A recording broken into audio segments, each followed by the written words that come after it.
twongeye kubaha ikaze ku muyoboro w'inkuru n'ibukire, aho musanga inama n'impanuro z'ubwenge mu nzira njyabukire n'inzira ndemabukire. Uyu munsi turabajyana muri Leta Zunze Ubumwe za Amerika, aho umugabo Brian Tracy yibera, maze twumva impanuro ze nk'uko yazanditse mu gatabo ke kagufi yise The 21 Success Secrets of Self-Made Millionaires. How to achieve financial independence fast and easier than you ever thought possible. Bishatse kuvuga ngo amabanga 21 y'ubutsinzi y'abantu bigijeho ubukire bubarirwa mu mamiliyoni y'amadolari, uko wagera ku bwigenge mu by'ubutunzi vuba vuba kandi mu buryo bworoshye kurusha uko wigeze ubitekereza ko bishoboka. Twebwe turi inkorane, ijambo ry'umwanditsi. Iki gitabo n'umusaruro w'imyaka 15 w'ubushakashatsi, kwigisha ndetse n'ubunararibonye bw'ubuzima ku bijyanye n'abahirwe biyubakiye ubutunzi bwabo bahereye ku busa. Muri izi paji harimo ibitekerezo by'ingenzi n'amayeri nabashije kumenya biciye mu gusoma ibitabo magana n'inkuru ibihumbi ku bijyanye no gutunga no kwigwizaho ubutunzi. Izi nyigisho ngiye kubagezaho zitangwa mu buryo bworoshye, bwageragejwe, bwemejwe kandi bworoshye gukoresha kugira ngo ubashe kubyiga no kubishyira mu bikorwa ako kanya. Ubwo nari nkiri umusore muto ubyiruka muri Panama muri California, mu rugo rwari rutishoboye rwose. Inzozi zanjye, ubwo ndavuga ibyo nifuzaga kugeraho, zari ugutunga amamiliyoni y'amadolari mbere y'uko nuzuza imyaka 30 y'amavuko. Ndabizi ko abantu benshi bafite bene izi nzozi, ariko igihe nageraga kuri iyo myaka nari nkiri umukene wo kubabarirwa nk'uko nari imeze mfite imyaka 20. Hanyuma nakoresheje uburyo bwahinduye ubuzima bwanjye. Naribajije nti kuki hari abantu bagira ku butsinzi abandi bikanga? By'umwihariko nagize amatsiko yo kumenya impamvu hari abantu batangirira kuri zero ariko nyuma bakazagera ku bukire buhambaye. Ngiki kibazo cyatumye ntangira urugendo rwo gushakashaka ibisubizo, ari narwo rwatumye nandika iki gitabo. Nahisemo kwibanda ku bahirwe biyubakiye ubutunzi bwabo bahereye ku busa, kuko abo bantu bagaragaje imyitwarire n'imiterere idasanzwe ishobora kwitegerezwa, kugerwaho no gupimwa. Bose batangiye ntacyo bafite rwose, ariko nyuma bagera ku rwego rw'ubukire bigwizaho amamiliyoni y'amadolari kubera gukora ibintu bimwe na bimwe mu buryo bwihariye kandi bakabikora kenshi. Icyo namenye kandi gikomeye ni uko kugira ngo ugere ku ntsinzi ikomeye mu buzima ugomba kuba umuntu wihariye. Kugira ngo uzamuke hejuru y'abantu benshi basanzwe, ugomba kwiyubakamo imico n'imyifatire idasanzwe, imico abantu benshi badakunze kugira. Igifite agaciro gakomeye n'urugendo rwawe rwo gutera imbere no kugera ku ntsinzi ikomeye si amafaranga ubwayo, ahubwo ni umuntu ugomba kuba we kugira ngo ubashe kwigwizaho ayo mafaranga kandi unabashe kuyagumana. Aya mabanga 21 y'ubutsinzi ni imfunguzo z'iterambere ryagutse mu buzima n'ubutsinzi mu mwuga ari wo wose n'urwego rwo rwose rw'ubuzima waba ubarizwamo. Inkuru nziza nuko izi ngingo zifite ububasha buhambaye, bityo ushobora kuzikoresha mu kugera kuri buri kintu cyose ushaka kugeraho by'ukuri. Uburyo bwinshi n'amayeri atandukanye tuzagarukaho bishobora kumvikana nk'ibisanzwe kuri wowe. Impamvu nuko byagiye bivumburwa bikongera bikavumburwa bundi bushya mu gihe cy'imyaka 100 ishize. Nibona nk'umunyeshuri w'insinzi, umusomyi, umushakashatsi, uwongera ubumenyi ndetse n'umwarimu w'ibitekerezo bikomeye. N'inyurabwenge z'ubukire kuruta uko nibona nk'uwahanze ibintu bishya.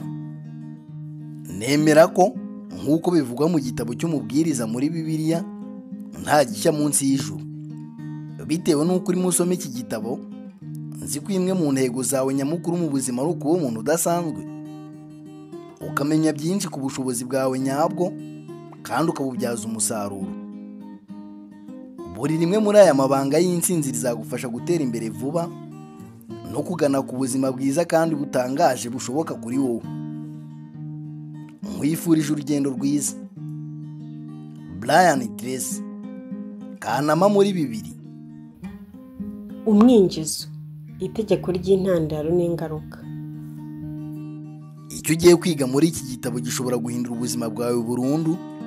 Ibitekerezo, ubumenyi n'uburyo n'amayeri byabaye isoko y'intsinzi y'ubukungu ku mamiliyoni y'abagabo n'abagore, abato n'abakuru, abakire n'abakene. Aya mahame aroroshye, akora neza ibyo agomba gukora, kandi kuyashyira mu bikorwa nabyo biroroshye cyane. Yageragejwe kenshi kandi byagaragaye ko akora neza.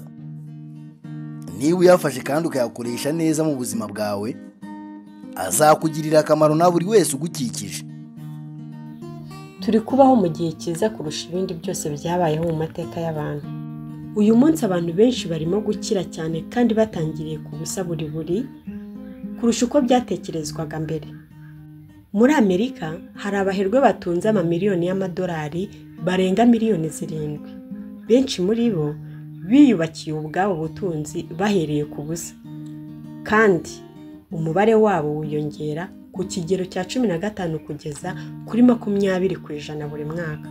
Ubu dufite n'abaherwe batunze ibinyacumi by'amamiliyoni y'amadolari, abatunzi ibinyejana by'amamiliyoni y'amadolari, tunafite kandi abarenga 200 batunze amamiliyari y'amadolari. Ibi ni ibintu bitigeze bibaho mu mateka y'ikiremwamuntu. Nibyo rwose, uku kuzamuka k'ubukungu bw'abantu ntikwigeze kubaho rwose. Dore inkuru nziza kurushaho rero.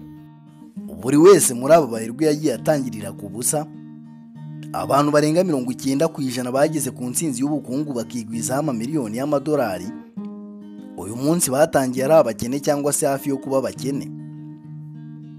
Umuherwe wiyubakiye ubutunzi ahereye ku busa, ubusanzwe aba yarigeze guhomba byibuze inshuro 3.2 ku mpuzandengo.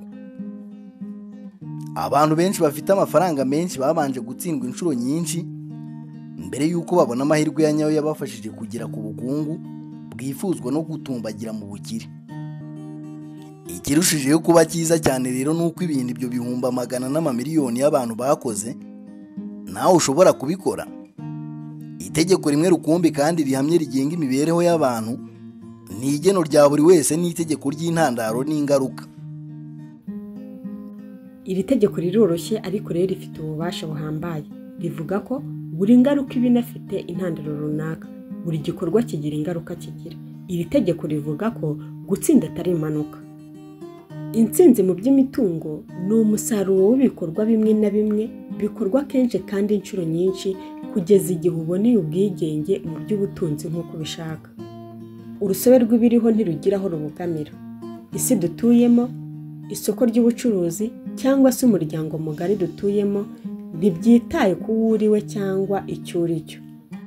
Iri tegeko rivuga ko nugira ubumenyi kandi ugashyira mu bikorwa amabanga y'ubutsinzi abaherwe biyubakiye ubutunzi bahereye ku busa, bakoresheje kandi ukayashyira mu buzima bwawe umunsi ku munsi, nta kabuza uzabona ibisubizo n'ibihembo birenze ibyo waba warigeze ugeraho mbere. Dore ikintu cy'ingenzi ugomba kwibuka no guhora uzirikana: nta muntu ukuruta kandi nta muntu ukurusha ubwenge n'ubuhanga. Reka mbisubiremo kandi mbishimangire: nta muntu ukuruta kandi nta muntu ukurusha kuba umuntu uboneye. Kura bene ibyo bitekerezo mu mutwe wawe. Impamvu nyamukuru ituma abantu batsindwa mu buzima cyangwa batagera ku bukire ni uko bakomeza kwiyumvisha ko abandi bageze ku bukire ari abantu badasanzwe cyangwa bafite impano zihariye, mbese ko ari abantu bakurenzeho. Ibi si ukuri. Abaherwe benshi biyubakiye ubutunzi bahereye ku busa. Ni abantu basanzwe, bafite amashuri asanzwe, bakora akazi gasanzwe, batuye mu midugudu isanzwe, mu mazu asanzwe, bagendera mu modoka isanzwe. Icyo bakoze ni uguhishurirwa no gukora ibyo abandi bantu bateye imbere bakoze, bakabikora inshuro nyinshi kugeza igihe bageze ku ntsinzi. Ibi si ibitangaza, si n'impanuka. Niba rero wowe utekereza nk'uko abaherwe biyubakiye ubutunzi bahereye ku busa batekereza, kandi ugakora ibyo bakora kenshi, ukanabisubiramo inshuro nyinshi, nawe uzabona ibisubizo nk'ibyo nabo babonye. Ikibigenga ni kimwe, ni itegeko ry'intandaro n'ingaruka. Hari amabanga 21 y'ubutsinzi y'abaherwe biyubakiye ubutunzi bahereye ku busa. Buri rimwe muri aya mabanga ni ingenzi kandi rirakenewe kugira ngo ugere ku bwigenge mu by'ubukungu. Kunanirwa gushyira mu bikorwa rimwe muri aya mahame bishobora kubangamira cyangwa se gukuraho burundu amahirwe yawe yo kugira ubuzima bwiza, ibyishimo no gutera imbere mu bukungu. Inkuru nziza ni uko ushobora kwigaburira imwe muri aya mahame binyuze mu kwimenyereza no kubisubiramo kenshi kugeza aho biba bisanzwe kuri wowe, nk'uko wize gutwara igare cyangwa imodoka ukabimenya. Ni nako wakiga kandi ukitoza gukoresha amabanga y'abaherwe bibwijeho ibitungo bahereye ku busa nyuma nawe akagukorera. Kandi rero nta mipaka ihari kiretse gusa iyo wishyiriraho cyangwa wakishyiriraho mu bitekerezo byawe. None rero nimutwemerere dutangire. Ibanga ry'abakire rya mbere ry'abaherwe bigwijeho ubukire bahereye ku busa riragira riti: gira indoto zagutse. Rota inzozi zagutse, izo nizo zonyine zifite imbaraga zo guhindura ubuzima bw'abantu no gutumbagiza roho zabo.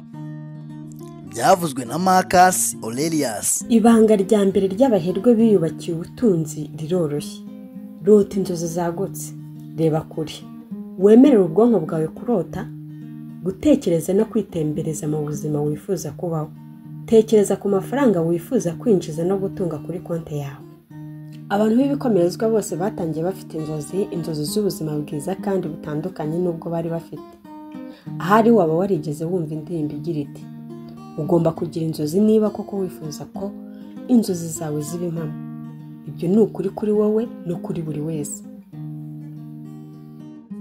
Tekereza ko nta nkomyi cyangwa imbogamizi n'imwe ufite mu byo ushobora kuba, gutunga cyangwa gukora mu buzima bwawe. Mbese rebe wumve ko ufite igihe cyose, amafaranga yose, ubumenyi bwose, uburambe bwose, inshuti zose, abantu bose bakugira inama, umutungo wose n'ibindi byose ukeneye kugira ngo ugere ku kintu cyose wifuza. Niba ubushobozi bwawe butagira imipaka, n'ubuhe buzima wifuza kugirira wowe ubwawe n'umuryango wawe? Tekereza uhereye mu hazaza. Uyu ni umwitozo ukomeye wakomeje gukoreshwa n'abantu b'intangarugero n'abageze ku ntsinzi mu buzima bwabo, kandi ugira ingaruka nziza ku mitekerereze yawe no ku myitwarire yawe. Dore uko bikora. Gerageza kwireba no kwibona uko uzaba umeze mu myaka 5 iri imbere. Utekereze iyo myaka 5 ishize, kandi ubu buzima bwawe bumeze neza nk'uko wabyifuzaga mbere y'uko iyo myaka itangira. Nibyo rwose bumeze neza nk'uko wabishakaga kandi muri buri nguni yabwo. Urabona bimeze bite? N'icyo uri gukora? Ukorera hehe? Winjiza ngahe? Ufite angahe kuri konti yawe? Ubayeho ute? Gerageza kubaka ifoto yawe mu gihe kizaza, kandi iyo foto uyishyire mu mutwe wawe mu buryo bugaragara neza. Uko rero urushaho kugira umucyo mu mutwe wawe, niko ugenda urushaho kwegera inzozi zawe vuba, kandi niko n'izo nzozi zigenda zikwegera.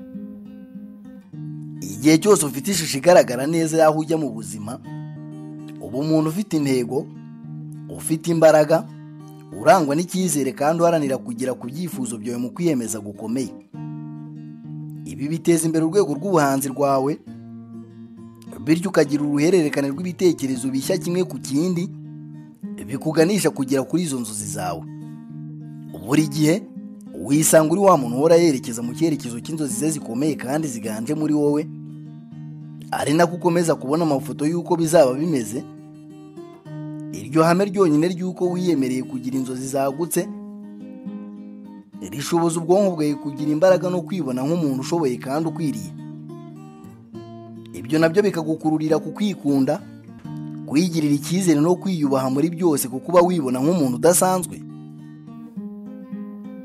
Rwose bizamura urugero rwawe rwo kwiyubaha no kwiyubahisha hamwe n'urugero rw'umunezero. Hari ikintu kidasanzwe rwose kigendana no kugira indoto n'icyerekezo, kigushoboza kuba no gukora ibyo utari warigeze kugeraho mu bihe byose byabanje. Dore ikibazo gikomeye ugomba kwibaza kandi ukagisubiza kenshi gashoboka. Ni ikihe kintu kimwe narota kugeraho mugenzi neza ko nta kintu kizambuza kukigeraho? Uramutse ubonye gihamya ko udashobora gutsindwa mu kugera ku ntego iyo ari yo yose mu buzima bwawe, yaba intego nto cyangwa nini, y'igihe kirambye cyangwa se igihe kigufi, icyo kintu ni ikihe wakwifuza kugeraho? Ni iyihe ntego wakwiha kugeraho uramutse ubizi neza ko utazatsindwa? Iyo ari yo yose n'uko yaba imeze kose, andika iyo nzozi yawe nk'aho yamaze kuba impamo. Ibyo numara kubikora neza rero, garuka wireba aho uruba. Ni ibiki wakoze ngo ugere kuri iyo nzozi yawe? Ni izihe ntambwe imwe kuri imwe wateye zikakugeza ku nzozi yawe? Ni iki wahinduye mu buzima bwawe bigatuma ugera ku nzozi yawe? Ni ibihe bikorwa bishaje cyangwa bitagufasha kugera ku ntego yawe waretse? Kandi ni ibihe bikorwa bishya byagufashije kugera ku ntego yawe watangiye gukora? Ninde waba uri kumwe nawe muri icyo gihe? Ninde utaba ukiri kumwe nawe? Ubuzima bwawe bubaye bwiza nk'uko ubyifuza muri buri kintu, bwaba bumeze bute mu by'ukuri? Icyo kintu waba usabwa gukora gitandukanye n'ibyo ukora ubu, tangira ugikora uyu munsi. Kurota inzozi zagutse ni intangiriro yo kugera ku bwigenge bwuzuye mu by'ubutunzi. Impamvu ya mbere ituma abantu batagera ku bukire ni uko badasobanukirwa ko bashobora kurota inzozi zagutse kandi bakazigeraho. Ibyo bituma batagira icyo bagerageza kandi nta na rimwe batangira kugira icyo bazikoraho.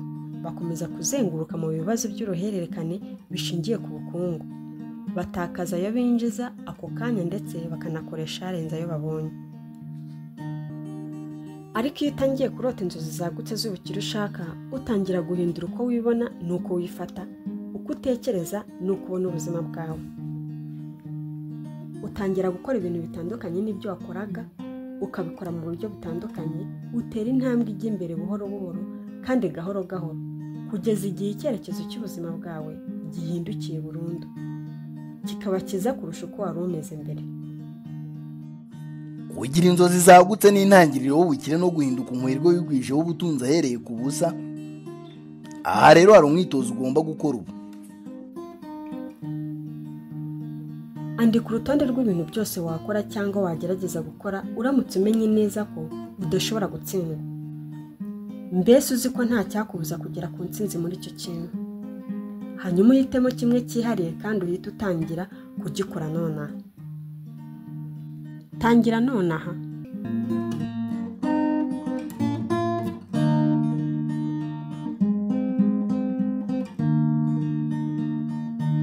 Ibanga ry'ubukire rya kabiri, sobanura neza icyerekezo cyawe. Umuntu ugengwa n'umuhamagaro azakomeza kugenda no gutera imbere no mu muhanda mubi kurusha iyindi. Ariko umuntu utagengwa n'umuhamagaro azananirwa kugenda no mu muhanda mwiza kurusha iyindi. Byavuzwe na Thomas Carlyle. Uvana indoto cyangwa inzozi zawe mu cyuka, uzishyire mu nyandiko y'intego igaragara neza. Birashoboka ko ukuri kuruta ukuri kose kwavumbuwe mu mateka y'inyoko muntu ari ukuvuga ko umuntu ahinduka ibyo atekerezaho igihe kinini. Hari ibintu bibiri bigena kandi bikagenga ibiba mu buzima bwawe kurusha ibindi byose. Ibyo bintu ni ibyo utekerezaho n'uburyo ubitekerezaho umwanya munini. Abantu bagera ku butsinzi mu buzima bamara igice kinini cy'ubuzima bwabo batekereza ku ntego zabo. Ibyo bituma umunota ku munota bagenda begera izo ntego zabo, ariko kandi izo ntego nazo zigahora zihutira kugenda zibegera.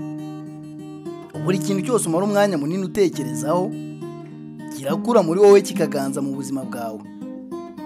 Niba utekereza ukavuga kandi ugahora ubona mu ntekerezo zawe intego zawe, byanze bikunze uzagera ku butsinzi buruta ndetse cyane ubwo abantu basanzwe bageraho. Mu gihe bahora batekereza, bavuga kandi bibwira ibibazo, amaganya n'ibizazane umwanya wabo munini. Aha ndashaka kuguha inzira igizwe n'intambwe 7 zagufasha kugena no kugera ku ntego zawe, ukigira umuherwe wigwijemo amamiliyoni y'amadolari. Intambwe ya mbere, gena mu buryo busobanutse kandi butomoye icyo ushaka kugeraho muri buri rwego rw'ubuzima bwawe, by'umwihariko mu rwego rw'imitungo n'amafaranga. Ndakubwiza ukuri ko abantu benshi batajya bakora ibi. Intambwe ya kabiri, andika neza mu buryo busobanutse kandi butomoye intego zawe. Buri gihe hari ikintu kimeze nk'igitangaza kiba hagati y'umutwe wawe n'amaboko yawe igihe cyose ushyize intego zawe mu nyandiko. Intambwe ya gatatu, gena igihe ntarengwa cya buri ntego. Ushobora kuyicagaguramo uduce duto duto niba imwe muri izo ntego ari ngari. Icy'ingenzi ni uko wiha intego cyangwa ikintu ugomba kugeraho.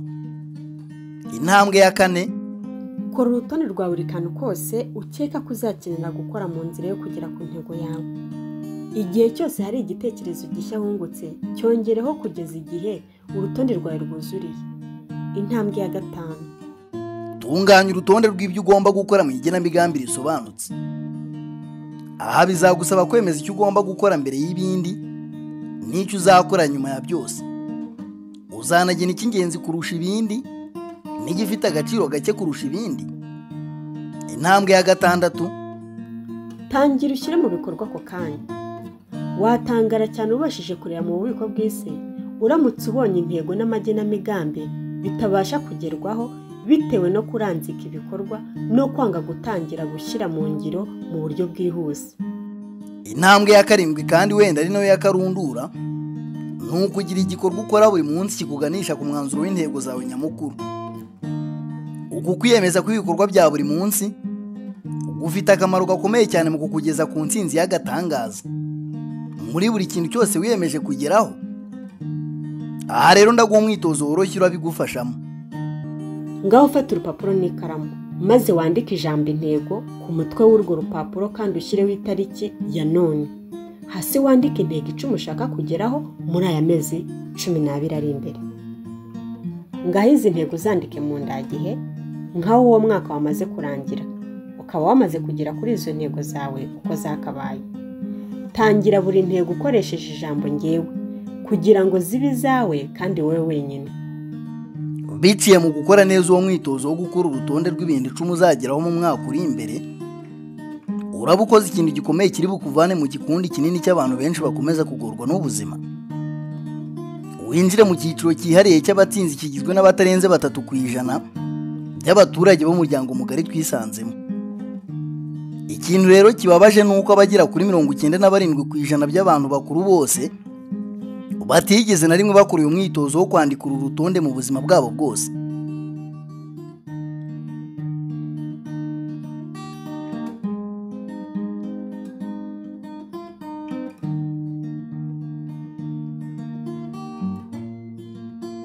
Mu gihe rero ufite mu buryo bw'inyandiko urutonde rw'intego 10 ushaka kugeraho mu mezi 12 aza, fata urwo rutonde maze wibaze iki kibazo gikurikira: ni iyihe ntego muri izi 10 nakora naramuka nyigezeho ikazana impinduka zikomeye mu buzima bwanjye bwose?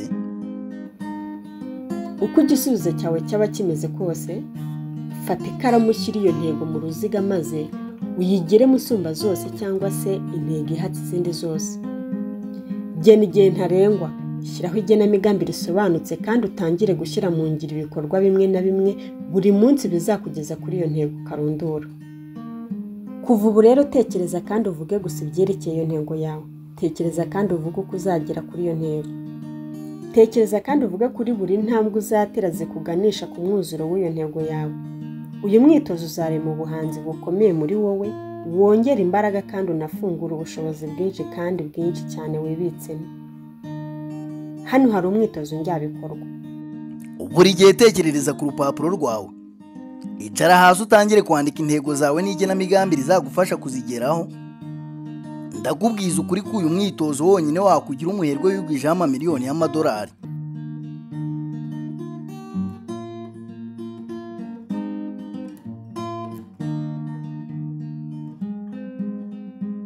Ibanga rya 3 ry'ubukire riragira riti: ibone nk'umuntu wikorera. Ndi umuyobozi w'ubugingo bwanjye kandi ndi n'umugenga w'ibyago byanjye. Kuva ubutangira wemera 100% inshingano z'uko uriwe n'ubuzaba mu bihe biri imbere biri mu biganza byawe.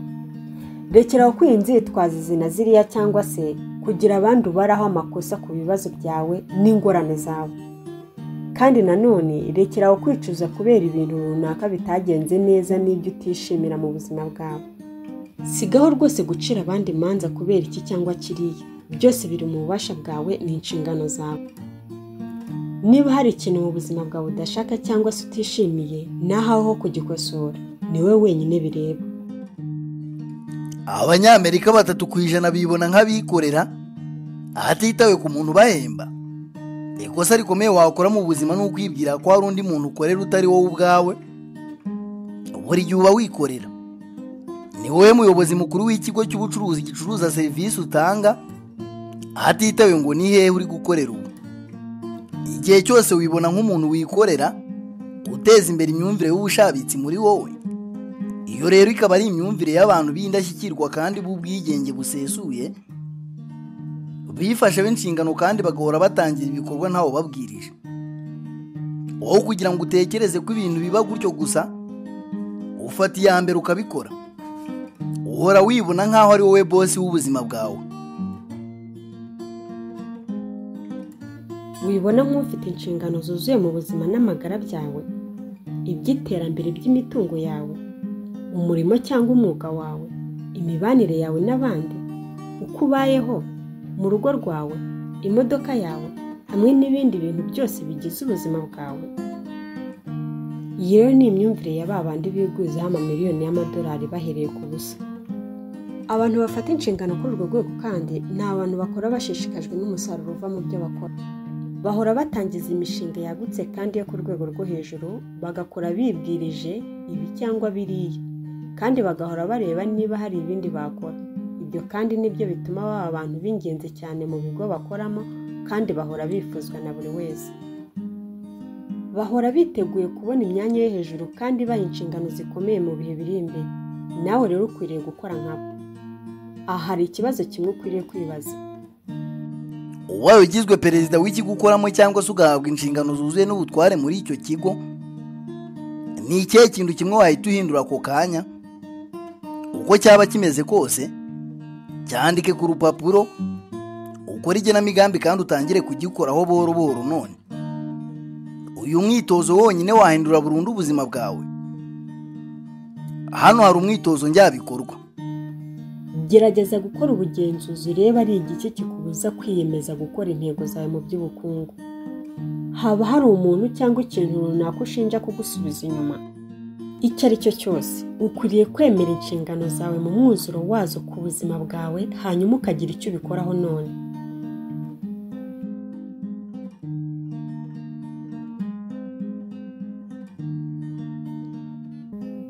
Ibanga ry'ubukire rya kane: kora gusa ibyo ukunda gukora. Igihe cyose utangiye gukora gusa icyo ukunda gukora, ntushobora kukiranzikira undi munsi. Byavuzwe na Brian Tracy. Gukora ibyo ukunda gukora ni rimwe mu mabanga akomeye yo kwigwizaho ubukire. Imwe rero mu nshingano karundura ufite muri ubu buzima ni ukugenzura ukamenya icyo kintu ukunda gukora kandi ukanezezwa no kugikora. Cya kindi ubona impano karemano zawe zose ari cyo zagenewe gukora, kandi ukisanga buri gihe werekeje umuhate wawe wose mu gukora neza icyo kintu. Abakire bose bigwijeho ubutunzi ni abantu babashije kuvumbura urwego runaka, aho impano zabo n'ubushobozi bwabo bwose ari ibintu biba bikenewe kugira ngo icyo kintu gikorwe kandi umusaruro ushimishije uboneke. Abo baherwa bigwijeho ubutunzi bahereye ku busa, bazakubwira ko batigeze barambirwa ibyo bakora ngo babiranzike. Ugomba kubona urwego winjiramo ukumva kurusohokamo utabikozwa. Aka ni akazi. Urwego cyangwa umushinga ugutangaza kandi ukakongera imbaraga mu bugingo, bifata bugwate umuhate wawe wose, kandi rero iyo ni ishusho ya nyayo y'impano karemano zawe. Igihe cyose ukora ibyo ukunda gukora, uhora umeze nk'umuntu uhorana umuhate utemba nk'uruzi, imbaraga zihoraho, ibitekerezo byo gukora ibyo ukora kandi neza cyane. Aha rero hari ikibazo ukwiriye kwibaza. Uramutse utsindiye miliyoni y'amadolari, nta musoro bari bugukate, wakomeza gukora ibyo urimo gukora ubu? Iki ni ikibazo cy'ingenzi kuko kikubaza icyo wakora uramutse ufite igihe cyose gikenewe n'amafaranga yose akenewe, hanyuma ukabona afite ubwisanzure bwose bwo guhitamo umwuga wawe. Abo baherwe bose rero bigwijeho ubukire bahereye ku busa, baramutse batsindiye iyo miliyoni y'amadolari, bakubwira ko bakomeza gukora ibyo baba bari gukora. Bashobora icyakora kubikora mu buryo butandukanye n'ubwo babikoragamo, bakawunoza kandi bakawushyira ku rundi rwego, ariko rero bakunda umurimo wabo cyane ku buryo badashobora no gutekereza kuwureka cyangwa se gufata izabukuru bawuretse. Birashoboka ko imwe mu nshingano kandi igoye y'abantu bakuru igihe uba ukikijwe n'abantu benshi bakora ibintu bitandukanye, ari uko uba ugomba guhitamo icyo ukunda gukora kurusha ibindi, hanyuma ukagiharira ubuzima bwawe bwose. Kandi rero nta wundi muntu wagukorera ibi. Hano hari umwitozo njyabikorwa. Genzura ibyo ukora ureba ari uwuhe murimo ukunezeza kurusha iyindi y'uwukora. Ese ubundi ni ikihe gikorwa wavuga ko cyagize uruhare runini mu iterambere wagezeho kugeza ubu? Niba hari umurimo umwe wakora kandi ukaguhira cyane, wakwifuza ko uwuhe mu by'ukuri? Iki kigira intego, ukora igenamigambi hanyuma utangire kugendera muri icyo cyerekezo.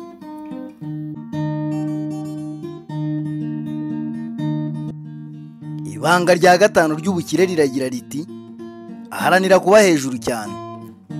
Imiterere y'ubuzima bwawe izagenwa n'ingano yo kwiyemeza kugera ku byo hejuru cyane hatitaye ku rwego bibarizwamo. Byavuzwe na Vincent Lombardi. Uyu munsi iyemeze kuba uwa mbere mu byo ukora, bigira intego rwose kuba mu bantu 10 ba mbere mu rwego barizwamo urwo arirwo rwose. Ndakubwiza ukuri ko iki cyemezo cyo kuba indashyikirwa mu mwuga wawe cyahindura ubuzima bwawe bwose uramutse ugifashe kandi ukagikomeraho. Iki ni ikintu cyakomeje kuranga abakire bose bigwijeho ubukire bahereye ku busa. Abo bakire bose bagaragaje kugira imyumvire yo kuba hejuru cyane. Zirikana ko nta muntu ukurenzeho kandi nta muntu uboneye kurusha uko uboneye. Nanone zirikana ko buri wese uri mu cyiciro cy'abantu 10 ba mbere uyu munsi yatangiriye hasi aho twese dutangirira. Buri wese uri gukora neza uyu munsi yatangiye akora nabi. Uwo muntu uri ku rwego rwo hejuru mu rwego runaka yabanje kudakora neza mu rundi rwego. Ibyo rero byakwereka ko ibyo abandi bagezeho nawe wabigeraho nta kabuza. Hano hari ihame rikomeye rigenga ubutunzi. Ubuzima bwawe buzamera neza wowe ubwawe numera neza. Kandi rero kuko nta mupaka uriho ukubuza kugera hejuru cyane, binavuze ko n'ubuzima bwawe bwaba bwiza ku rwego rwo hejuru cyane hatagira umupaka. Umwanzuro wo kuba indashyikirwa mu byo ukora, ukaba umwe mu 10 ba mbere muri uwo mwuga, niwo uzatangiza ibihe bya zahabu by'ubuzima bwawe. Nirwo rufunguzo rukwinjiza mu butsinzi bw'agatangaza, ariko kandi ni n'urufatiro rwo kwiyumva nk'umuntu ushyitse kandi utunganye. Aho uziyumva wiyubashye cyane kandi ubasha kwiyemera. Igihe cyose uzi kuri indashyikirwa mu byo ukora, wiyumva neza cyane. Kuba indashyikirwa kwawe guhita guhindura byose, harimo n'imiterere yawe n'uko usabana n'abandi. Si ibyo gusa, ahubwo urananezerwa cyane iyo uzi ko ari wowe uyoboye mu gisata runaka. Aha rero hari ikibazo kimwe rukumbi kandi cy'ingirakamaro kurusha ibindi byose ugomba kwibaza no gusubiza mu rugendo rw'umwuga wawe wose. Ni ubuhe bumenyi cyangwa se ubushobozi ndamutse mbuteje imbere bukagera ku rwego rwo hejuru cyane bwahita buhindura ubuzima bwanjye by'iteka ryose? Ntabwo rwose waba indashyikirwa mu bintu byose ubaka akanya, ariko rero wabasha kureba urwo rwego cyangwa ubushobozi wateza imbere nabwo bukagukoza ibicu mu gihe waba ubwerekejeho umutima wawe wose. Rwose bigira intego yawe. Andika urwo rwego cyangwa ubushobozi ku rupapuro nonaha, shyiraho n'igihe ntarengwa, kora igenamigambi risobanutse, hanyuma rero utangire ukora ibisabwa byose kugira ngo ube uwa mbere muri urwo rwego, kandi ujye ubikora buri munsi. Ndakwizeza ko uzatangazwa cyane n'umusaruro uko kwiyemeza kwawe kuzakuzanira mu buzima bwawe, n'uburyo bizaguhindura umukire wigwijeho amamiliyoni y'amadolari muri uru rugendo rwawe. Aha rero hari umwitozo njyabikorwa. Isuzume, urebe ahantu ukora neza cyane mu kazi kawe. Ni ikihe gice cy'akazi kawe ukora kandi ukagakora neza kurusha abandi bose? Ni hehe ufite intege nyinshi kandi ni hehe ufite intege nke? Kora umugambi none wo kuba mwiza kurusha abandi bose mu rwego rumwe, kandi utangire kuruteza imbere cyane no kurwitaho kurusha izindi nzego zose.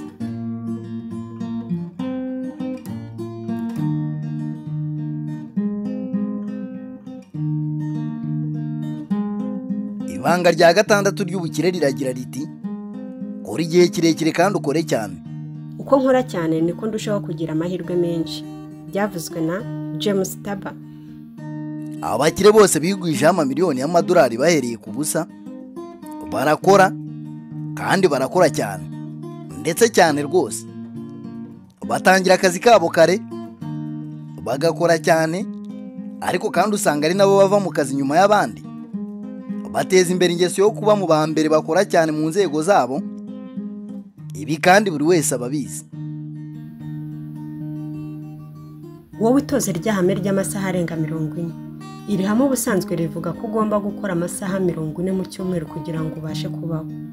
Ikintu cyose kiganisha ku masaha arenze ayo kiganisha ku butsinzi budasanzwe.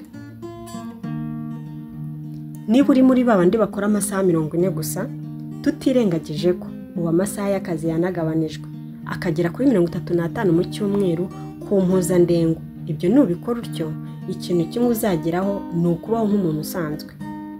Ntabwo rwose uzigera uba hejuru cyane, ntabwo uzigera ugera ku butsinzi butangaje mu by'imitungo, ntabwo uzaba mu bantu biyubashye kandi bubashywe n'abo bakorana nabo. Uzahora uri mu cyiciro cy'abantu basanzwe rwose, babandi bakora amasaha 40 mu cyumweru. Nyamara zirikana ko buri saha yose urengeje ku masaha 40 mu cyumweru ari igishoro gikomeye cy'ahazaza hawe. Erega byanorohera buri wese kumenya aho ugana naho uzaba uri mu myaka 5 iri imbere, urebye gusa ku mubare w'amasaha urenza kuri 40 mu cyumweru uri mu kazi. Ubusanzwe nta kintu na kimwe cyasimbura gukora igihe kirekire no gukora cyane. Byagaragaye ko babaherwa bigwije amamiliyoni y'amadolari muri Amerika bose bakora amasaha 59 mu cyumweru ku mpuzandengo. Hari na benshi muri bo bakora agera kuri 70 na 80 mu cyumweru, by'umwihariko mu ntangiriro z'umurimo wabo. Bakora iminsi 6 mu cyumweru aho kuba 5, ariko kandi banakora amasaha menshi kurusha abasigaye bose. Wowe niba ushaka kuvugisha umukire wigwije amamiliyoni y'amadolari, ufata telefone umuhamagare mbere y'amasaha asanzwe y'akazi cyangwa se nyuma yayo.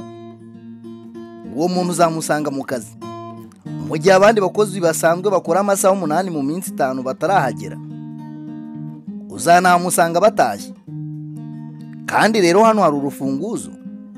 Hora igihe cyose ukora. Mu gihe uri mu kazi, witakaza umwanya rwose. Niba ugeze mu kazi mbere, fata umutwe wawe ubatize mu ndiba y'akazi maze ukore nkaho ari bwo bwa nyuma. Niba hari abashaka kukuvugisha, bisegureho ubabwire ko uri bushaka akanya ukabavugisha. Irinde rwose gukoresha umwanya w'akazi uvugisha abo mukorana, musabana cyangwa se ngo uwukoreshe wisomera ibinyamakuru. Hora umwanya wose ukora. Ushatse wakiha intego none yo kuba umukozi ukora cyane kurusha abandi mu kigo ukorera. Ibi bizatuma abantu bose bashobora kukugirira akamaro no kukuzamura, bakubona kandi babigufashemo. Zamuke vuba vuba kurusha uko wigeze ubitekereza. Dore umwitozo njyabikorwa. Fata gahunda yo kongera amasaha ukora buri munsi. Iyemeze kujya ugera ku kazi saa imwe mbere y'abandi bakozi, kandi ukihagera uhita utangira akazi ku munsi. Kora no mu gihe abandi bagiye gufata amafunguro ya saa 6. Sigara ku kazi abandi batashye byibuze indi saha imwe. Iyi gahunda yonyine izatuma umusaruro utanga wikuba 2, kandi ari amasaha 2 gusa wongereye kuyo wakoraga.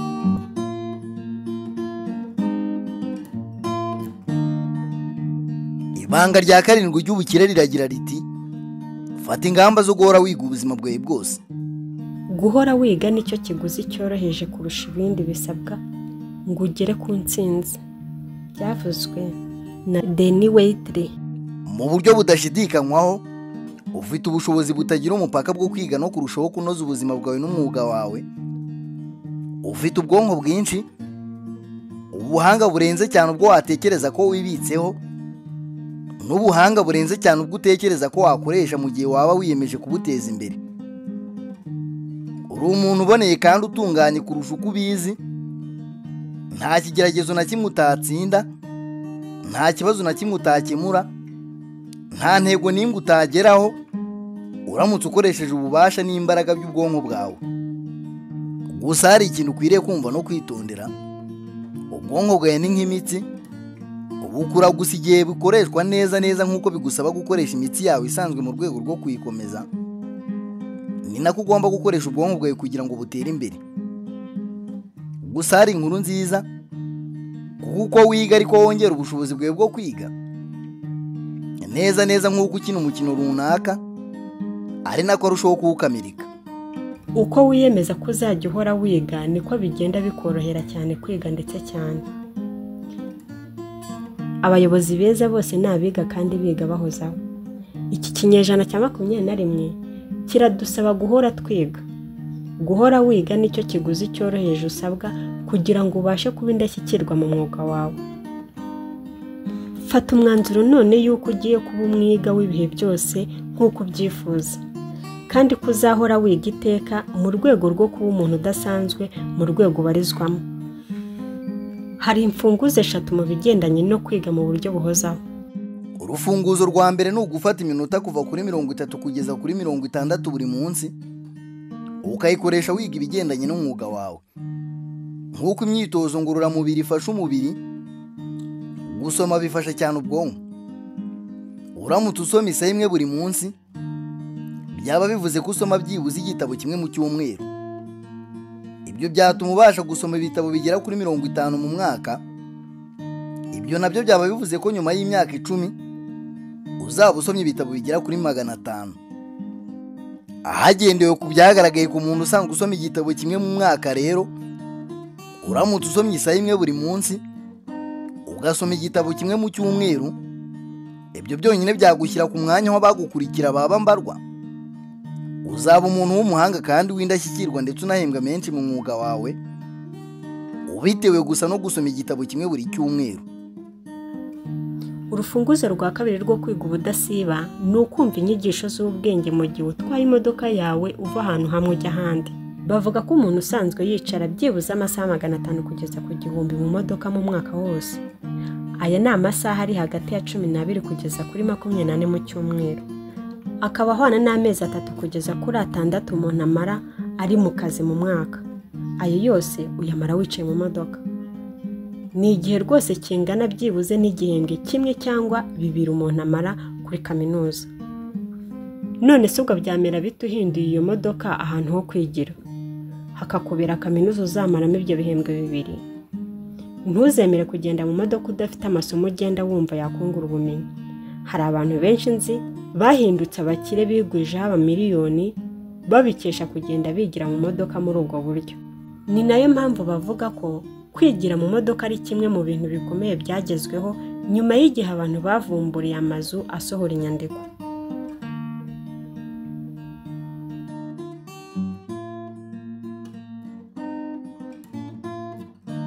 Urufunguzo rwa gatatu rwo kuba umwiga w'ibihe byose ni ukwitabira amahugurwa n'amasomo y'igihe gito, ariko yagufasha kwiyungura ubumenyi no kwiteza imbere ku rugero rwo hejuru uko ushoboye kose.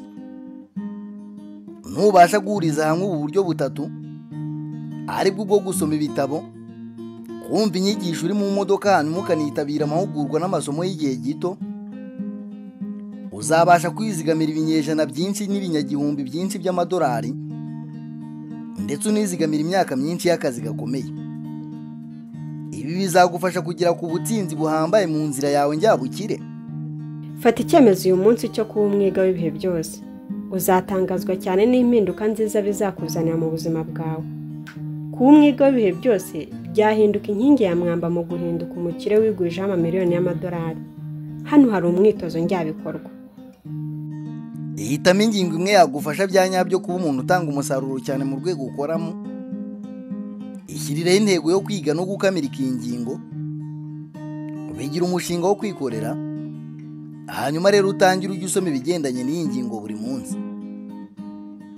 Jya utega amatwi inyigisho zifitanye isano n'iyo nsanganyamatsiko, itabira amahugurwa n'amasomo y'igihe gito kuri iyo ngingo, jya ukora kuri uyu mushinga wawe nk'aho ubuzima bwawe bwubakiye kuri wo, kubera ko n'ubundi bwubakiye kuri wo.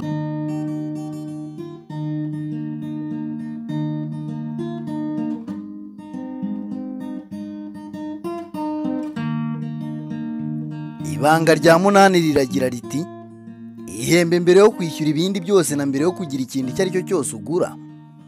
Umugabane runaka w'ibyo winjiza ni uwawe wo kwizigamira, kandi rero niba utabasha kwizigama amafaranga, imbuto y'ubutsinzi butangaje ntiri muri wowe. Byavuzwe na Clema Stone. Kuva uyu munsi iyemeze ko ugiye kujya uzigama byibuze 10% by'aho winjiza mu bihe byose by'akazi kawe. Tangira none ufata umugabane w'10% by'aho winjiza ikiyahembwa, uyashyire kuri konti yihariye igenewe kwizigwizaho ubukire.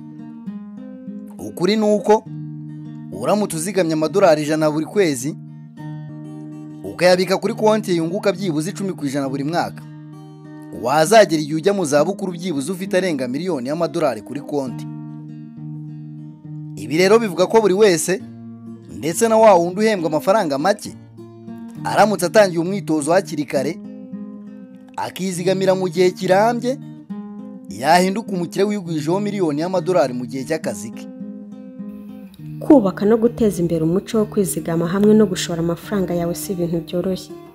Bisaba kwiyemeza gukomeye n'ubushake bwo hejuru. Bisaba ko ubigira intego yawe hamwe, kandi iyo ntego ukayandika ku rupapuro, hanyuma ukanakora igenamigambi risobanutse, ubundi ugatangira kubikoraho buri munsi. Ariko rero iyo umwitozo umaze gufata ugahinduka ubuzima bwawe busanzwe, iterambere ryawe mu by'ubukungu ririhuta kandi riba ryizewe. Bikorana ukwiyemeza ndetse gukomeye ibihe byose, hagaciro buri faranga ryinjiye iwawe, kandi ubanza usuzumana ubwitonzi buri kintu cyose gisohora ifaranga mu mufuka wawe. Gerageza iteka gukerereza ibikorwa byo guhaha byibuze icyumweru kimwe cyangwa se n'ukwezi kose, kuko uko ubikerereza igihe kinini niko uba ugabanya amahirwe yo gusohora amafaranga. Ibyo rero biguha umwanya uhagije wo gutekereza witonze ku cyemezo cyawe cyo gusohora amafaranga, bityo nabyo bikaba byanaguha amahirwe yo guhaha ku giciro cyiza. Imwe mu mpamvu abantu benshi bajya mu zabukuru bakennye nuko bihutira guhaha no gusohora amafaranga, bapfa kubona ikintu bashaka bagahita bakigura nta no kubitekerezaho umwanya munini. Bahinduka inzirakarengane ry'itegeko rya Parkinson rivuga ko ibyo tugura byiyongera kugira ngo bihure neza nayo twinjiza. Ibi bivuze ko hatitawe kungana n'ubwinshi bwayo winjiza, uhora ugerageza kuyasohora yose uko yakabaye. Rimwe na rimwe ukanasohora arenze ayo winjiza. Nta na rimwe utera imbere kandi nta na rimwe wigobotora umugozi w'amadeni. Nyamara wowe nk'umunyeshuri w'inzira njyabukire, ntabwo rwose ugomba kuba inzirakarengane y'itegeko rya Parkinson. Niba utabasha kwizigamira 10% by'ayo winjiza, tangira none wizigamira 1% by'ayo winjiza kuri konti yihariye. Yashyire ku ruhande rwose mu ntangiriro za buri kwezi, yewe rwose na mbere y'uko utangira kwishyura amadeni usanzwe ufite. Ubwo bizaba bivuze ko wemerewe gukoresha akagutunga ari 99% asigaye. Ubwo rero uzaba umaze kumenyera kuba ukoresha 99% by'ayo winjiza, bimaze rwose kuba akamenyero, uzatangira kongera ayo wizigamira agera kuri 2% by'ayo winjiza. Nyuma uzayazamura agere kuri 3%, ubundi agere kuri 4%, gutyo gutyo. Ndahamya ko nyuma y'umwaka umwe uzaba ufite ubushobozi bwo kwizigamira 10% cyangwa se 15%, bishobora no kuzagera kuri 20%, kandi ugakomeza kubaho mu mahoro. Muri ibyo bihe rero, konti y'ubwizigame n'ishoramari izakura, uzatangira kwitondera cyane buri kantu kose gasohora ifaranga mu mufuka wawe, bityo ubashe kwishyura amadeni wari usanzwe ufite.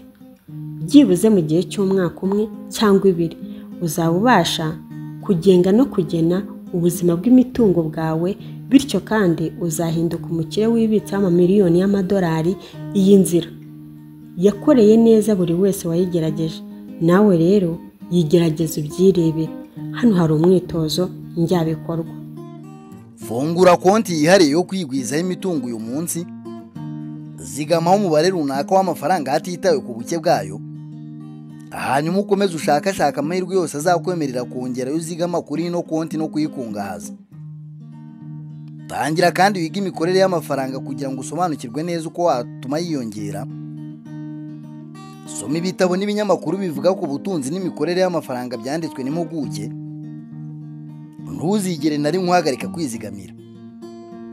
Kwiga imikorere y'amafaranga no kuyongera kugeza ubwo ubonye ubwigenge bwuzuye mu by'imitungo.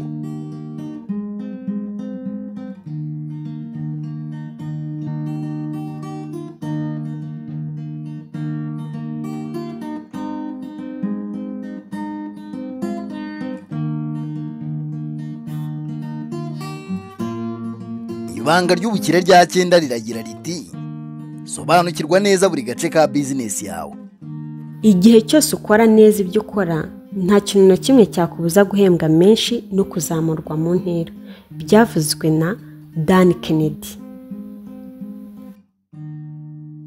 Isoko rihemba ibihembo byo hejuru kuri abo bose bakora ibyo hejuru, rigahemba ibibayabaye kuri abo bose bakora ibibayabaye, hanyuma rikanahemba ibiciriritse, gutsindwa no guhangayika abo bose badakora neza.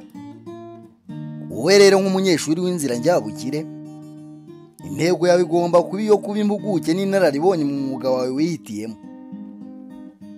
Ibyo uzabikora wiga buri gace gato gato kagize uwo mwuga, nuko wawukora neza kurushaho buri munsi. Soma inyandiko zose zandikwa mu mwuga wawe. Soma kandi wiga ibitabo byose bigezweho bivuga ibigendanye n'umwuga wawe. Itabira amahugurwa n'amasomo y'igihe gito atangwa n'impuguke n'inararibonye zo mu mwuga wawe. Injira mu mashyirahamwe n'imiryango ihuza abakora ibigendanye n'umwuga wawe, witabire buri nama, hanyuma wihuze n'abandi bantu bo ku rwego rwo hejuru muri uwo mwuga. Itegeko ryo kwihuza k'urusobe rwa byinshi rivuga ko umuntu wese wakwihuza kandi agakoresha umurundo w'urusobe rw'amakuru mu mwuga uwo ari wo wose, yatumbagira hejuru cyane muri uwo mwuga. Niba uri mu mwuga wo gucuruza n'urugero, ihinduka umunyeshuri wiga mu buryo buhoraho ibigendanye n'uwo mwuga w'ubucuruzi. Ubushakashatsi bugaragaza ko abantu 20% bari hejuru mu mwuga wo gucuruza binjiza mu buryo bw'impuzandengo inshuro 16, abandi bacuruzi 80% binjiza nanone ku mpuzandengo. Abagera ku 10% bari hejuru cyane bo binjiza menshi kurushayo. Niba uri mu mwuga wo kuyobora no gucunga ibigo, haranira kuba uwa mbere muri uwo mwuga. Niba uri gutangiza ikigo cyawe cy'ubucuruzi, fata umwanya uhagije wiga ibigendanye n'ubushabitsi n'amayeri n'inzira biganisha ku butsinzi, maze ugerageze ibitekerezo bishya buri munsi. Shyiraho intego wowe ubwawe yo kuba uwa mbere muri business yawe cyangwa se mu mwuga wawe. Ndakubwiza ukuri ko amakuru make kandi mato mato wakwigwizaho ukanayakoresha neza ashobora guhindura byose mu mwuga wawe. Ntuzigere na rimwe uhagarika kuyashaka no kuyigwizaho. Hano hari umwitozo njyabikorwa.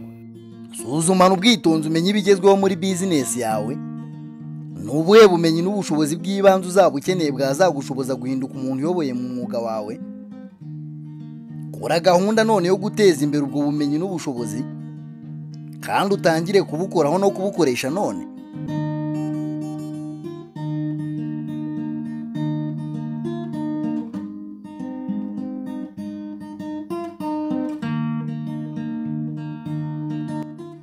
Ibanga ry'ubukire rya 10 riragira riti iyemeze guhora ukorera abandi cyangwa se abandi ibyo bakeneye. Wabasha kugera ku kintu cyose ushaka mu buzima uramutse ubashije gufasha abandi kugera ku byo bashaka. Byavuzwe na Zig Ziglar. Ibyo ubona mu buzima buri gihe bizajya biba bihwanye n'ibyo ukorera abandi. Abantu bose bigwijeho ubukire bahereye ku busa barangwa n'ingeso yo kwita ku babagana cyane. Batekereza ku bakiriya babo igihe cyose, bahora bashaka kandi bashakashaka uburyo bushya bwabashoboza kwita ku bakiriya babo kurusha ukundi wese yabikora. Ugomba guhora wibaza kandi usubiza ibi bibazo: ni ibiki abakiriya banjye bashaka mu by'ukuri? Ni ibiki se abakiriya banjye bakeneye? Ni ibiki baha agaciro cyane? Ni iki naha abakiriya banjye neza kurusha undi muntu wese? Niye mpamvu yabituma bamwe mu bakiriya banjye bahahira ahandi? Kandi ni iki nakora ngo nongere mbigarurire bahahira iwanjye? Reka mvuge ko ubutsinzi n'ubukire uzageraho mu buzima buzajya buhora bushingira ku byo ukora nyuma yo gukora ibyo witezweho gukora. Rwose gerageza buri gihe ushaka amahirwe agushoboza gukora ibiruta cyane ibyo uhemberwa. Haranira buri gihe kugera kure cyane uhaze ibyifuzo by'abakugana.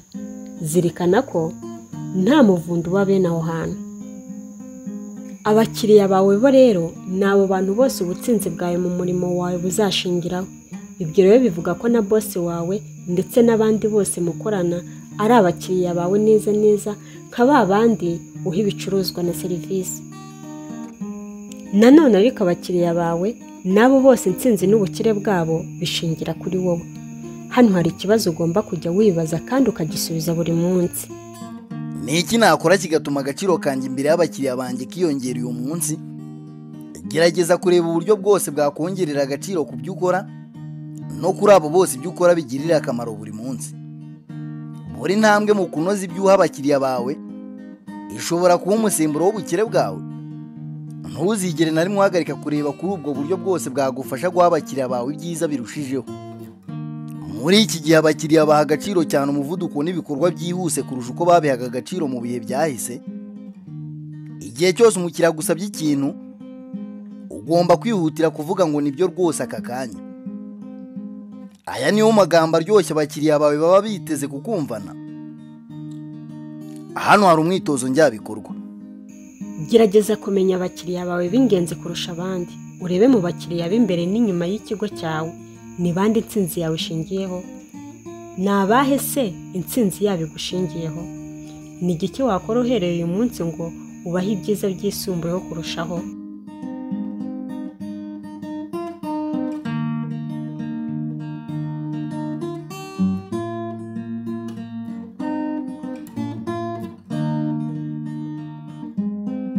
Intambwe ya 11 y'ubukire iragira iti uba inyangamugayo mu buryo bwuzuye kuri wowe ubwawe no ku bandi. Igitekerezo ni isoko y'ubukire bwose, ubutsinzi bwose, imitungo wageraho, ubuvumbuzi buhambaye bwagezweho n'ubuhanzi ndetse n'ibyagezweho byose. Byavuzwe na Claude Bristol. Birashoboka ko imiterere ikuranga y'agaciro gakomeye ukeneye guteza imbere ariyo kurangwa n'ubunyangamugayo bwuzuye muri byose. Urasabwa kuba inyangamugayo muri buri kintu cyose ukora na buri gikorwa gifite agaciro faranga ugaragaramo. Nta na rimwe ugomba gusimbuza ubunyangamugayo bwawe ikindi kintu icyo ari cyo cyose. Zirikana ko amagambo yawe arimo isano kandi uko witwara mu bandi bisobanuye byose mu isi ya bizinesi. Ubutsinzi bwose muri bizinesi bushingira ku cyizere. Ubutsinzi bwawe bwo kwigwizaho ubukire buzashingira ku mubare w'abantu bakwizera kandi bakumva bakorana nawe.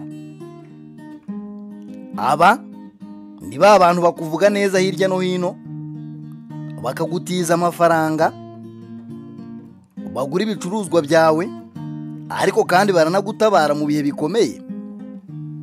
Kamere yawe nuko abantu bagufata n'umutungo ukomeye winjiza amafaranga ugomba guteza imbere mu buzima bwawe bwose. Ariko kandi iyo kamere yawe izagenwa n'urwego rw'ubunyangamugayo bukuranga. Urufunguzo rwa mbere rw'ubunyangamugayo rero ni ukuba umunyakuri kuri wowe ubwawe ibihe byose. Rwose uba umunyakuri kuri uwo wa nyawo ukurimo imbere. Nta kuba umunyakuri kuri wowe rero kwaruta gukora ibyo ukora byose neza ku rwego rwo hejuru. Ubunyangamugayo burya bugaragarira imbere biciye mu kwibwiza ukuri, ariko kandi bugaragarira inyuma biciye mu miterere y'ibikorwa byawe. Urufunguzo rwa kabiri rw'ubunyangamugayo ni ukuba umunyakuri ku bandi bantu bana nabo. Bana mukuri na buri wese. Ntuzigere na rimwe uvuga ikintu ubizi neza ko atari ukuri ndetse ko atari cyiza. Rwose ntuzemere kugurisha ubunyangamugayo bwawe ku kintu icyo ari cyo cyose. Buri gihe baho ku mwuzuro w'ikigero cy'ibyiza waba uzi. Hano hari ikibazo ugomba kujya uhora wibaza kandi ukagisubiza mu buryo buhoraho buri munsi. Ni gute isi yamera abantu bose baramutse bameze nkanjye? Iki kibazo kiraguhatira gushyiraho ibipimo byo hejuru kandi ukajya uhora ubizamura hejuru cyane. Itware nk'aho buri jambo ryawe na buri gikorwa cyawe byari bigiye kuba ihame mpuzamahanga. Itware nk'aho buri wese mu isi ari kukureba kandi akaba agiye guhita akurikiza imyitwarire yawe.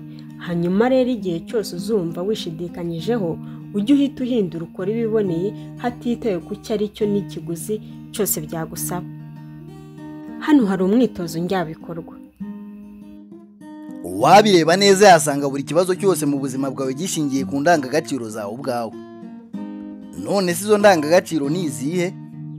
Ni ibiki wizera kandi bihagarariye iki? burya igihe wisanze warenzwe n'ibintu stress zakubanye nyinshi biba biterwa n'uko hari zimwe mu ndangagaciro zawe uba warenzeho.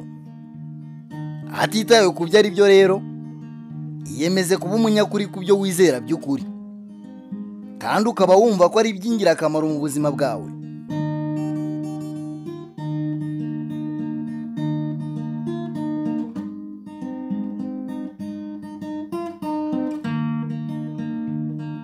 Ibanga ry'ubukire rya 12 riragira riti: menya kandi uhitemo iby'ingenzi kurusha ibindi, hanyuma aba ari byo werekezaho umuhate wawe wose. Umuntu w'imitima ibiri ni umuntu ujagaraye muri byose, kora gusa ibiri mu biganza byawe ako kanya. Byavuzwe na Brian Tracy.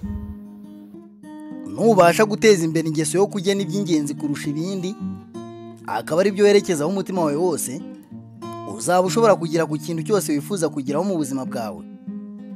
Ngiki ikintu cyashoboje ibihumbi n'amamiliyoni by'abantu kwigwizaho ubutunzi buhambaye, kurema ubukire no kugira ku bwigenge mu by'amafaranga.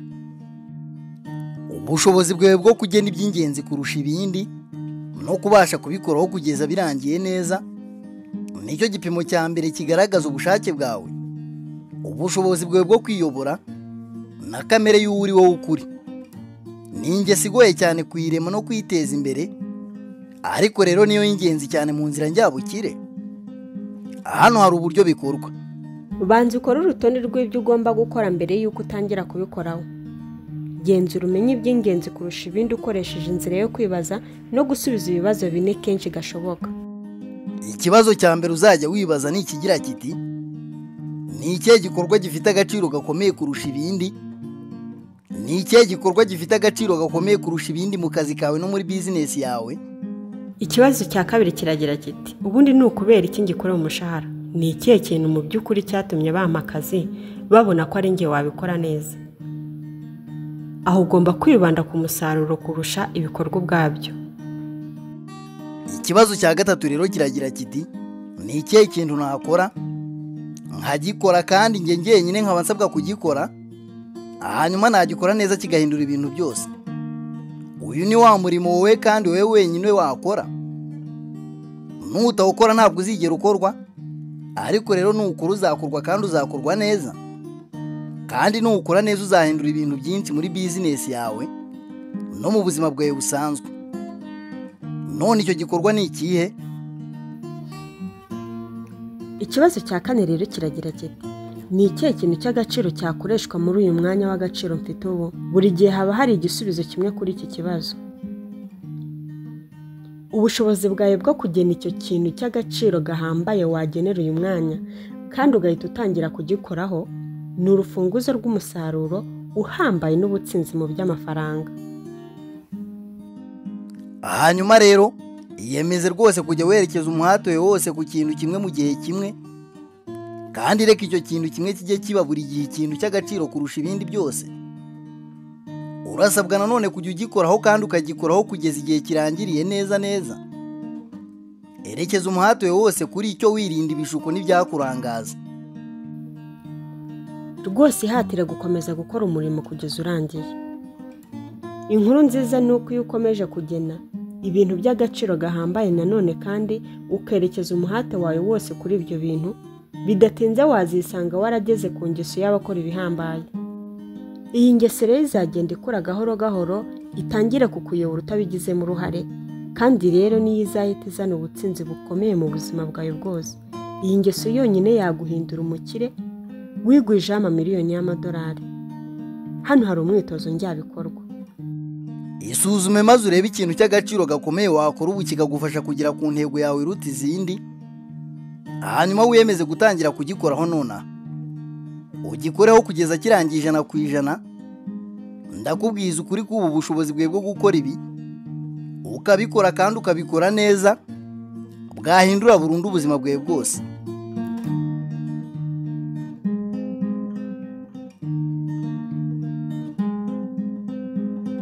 Ibanga rya 13 ry'ubukire riragira riti: ubaka izina ryiza hagamijwe kwihutisha ibikorwa no gufatanya n'abandi. Kora umurimo wawe atari umurimo wawe gusa, ahubwo urenzeho urugero runaka kubera ko ibyo uzarenzaho nibyo bizashyiraho ikinyuranyo hagati yawe n'abasigaye bose. Byavuzwe na Dean Briggs. Igihe niryo faranga ry'ikinyejana cya 21. Buri wese uyu munsi arakorera ku muvuduko uhambaye. Abakiriya batari bazi ko bakeneye ibicuruzwa byawe, ubu barabona ko bari babikeneye ejo hashize. Ukwihangana kw'abantu kuragenda kugabanuka gahoro gahoro. Abakiriya bakadasohoka barahindagurira bo bagurira buri munsi. Igihe cyose babonye uwo bagurira kandi akabaha ibyo bashaka vuba. Wowe rero akazi kawe ka mbere ni ukubaka izina mu gukora ibyo ukora vuba.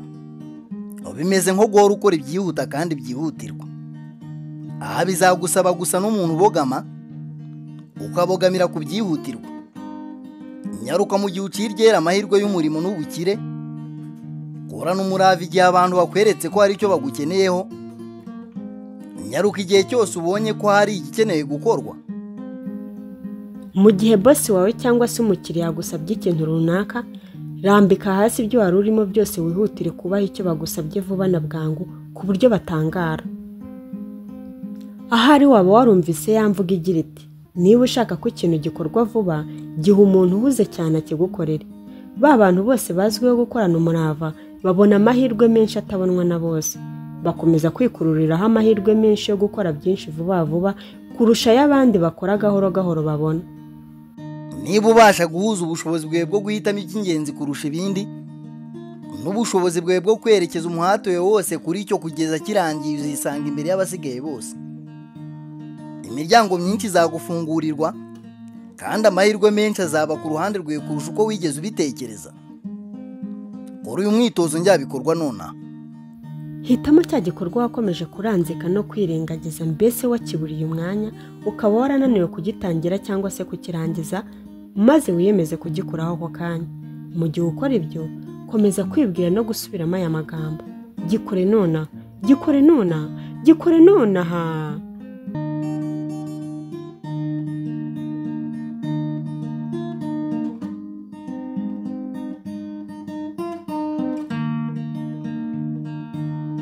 Ibanga rya 14 ry'ubukire riragira riti: uhora witeguye kurira uva ku gasongero kamujya ku kandi. Burya gutsinda si ikintu cya rimwe na rimwe, ni ikintu gihoraho. Byavuzwe na Vincent Lombardi. Neza nk'uko umuntu uzamuka umusozi akawugira hejuru ku gasongero, abanza kugaruka mu kibaya akabona kuzamuka undi. Ni nako ubuzima bwawe n'umwuga wawe ari hasi hejuru. Nk'uko waba warabyumvise, ubuzima bugizwe n'intambwe ebyiri gusa, imwe ijya imbere n'indi ijya inyuma. Ubuzima bwa za bizinesi bwose buba bugizwe n'impinduka za hato na hato. Habaho ibihe byo hejuru, hakabaho n'ibihe byo hasi cyane. Ibigezweho nanone muri bizinesi bishobora guhindura burundu urwego rwose. Ibi turabibona cyane muri iki gihe cya murandasi n'iterambere ryihuta ry'ikoranabuhanga mu itumanaho mu byerekezo bitandukanye. Bikomeza rwose guhindura byinshi muri bya bitekerezo byacu byakomezaga kwigumira hamwe, bikanahindura ibyo twemera ku buryo ubushabitsi bukorwa. Gerageza rwose wiyubakira imyumvire y'igihe kirambye. Ibyo ukora byose jya ubikora ariko ureba kure hashoboka. Kora igenamigambi ry'imyaka 2, 3, 4 cyangwa 5 ugana mu hazaza. Ariko rero ntuzemere kugwa mu mutego w'amarangamutima ahungabanywa n'ibyiza n'ibibi bya hato na hato muri ubu buzima. Komeza wiyibutse ko buri kintu muri ubu buzima gihora kigenda hakurikijwe ibigezweho. Komera rero, wigirire icyizere kandi ntuhungabanywe n'impinduka za hato na hato. Igihe cyose ufite intego zirambye kandi zigaragara neza uri gukoraho buri munsi, ibigezweho muri rusange bya buri mwaka bizajya biba hasi cyangwa hejuru. Hano hari umwitozo njyabikorwa. Genzura ibihe n'uruhererekane rw'ibigezweho bikunda kwigaragaza muri bizinesi yawe. Isoko rirerekeza hehe? Ni iki kiri guhinduka kandi ni gute witeguye kugendana n'izi mpinduka? Ni izihe ntambwe ukwiriye kubutera uyu munsi witegura guhangana n'isi y'ejo hazaza? Uko igisubizo cyawe cyaba kimeze kose, tangira utere izo ntambwe nonaha.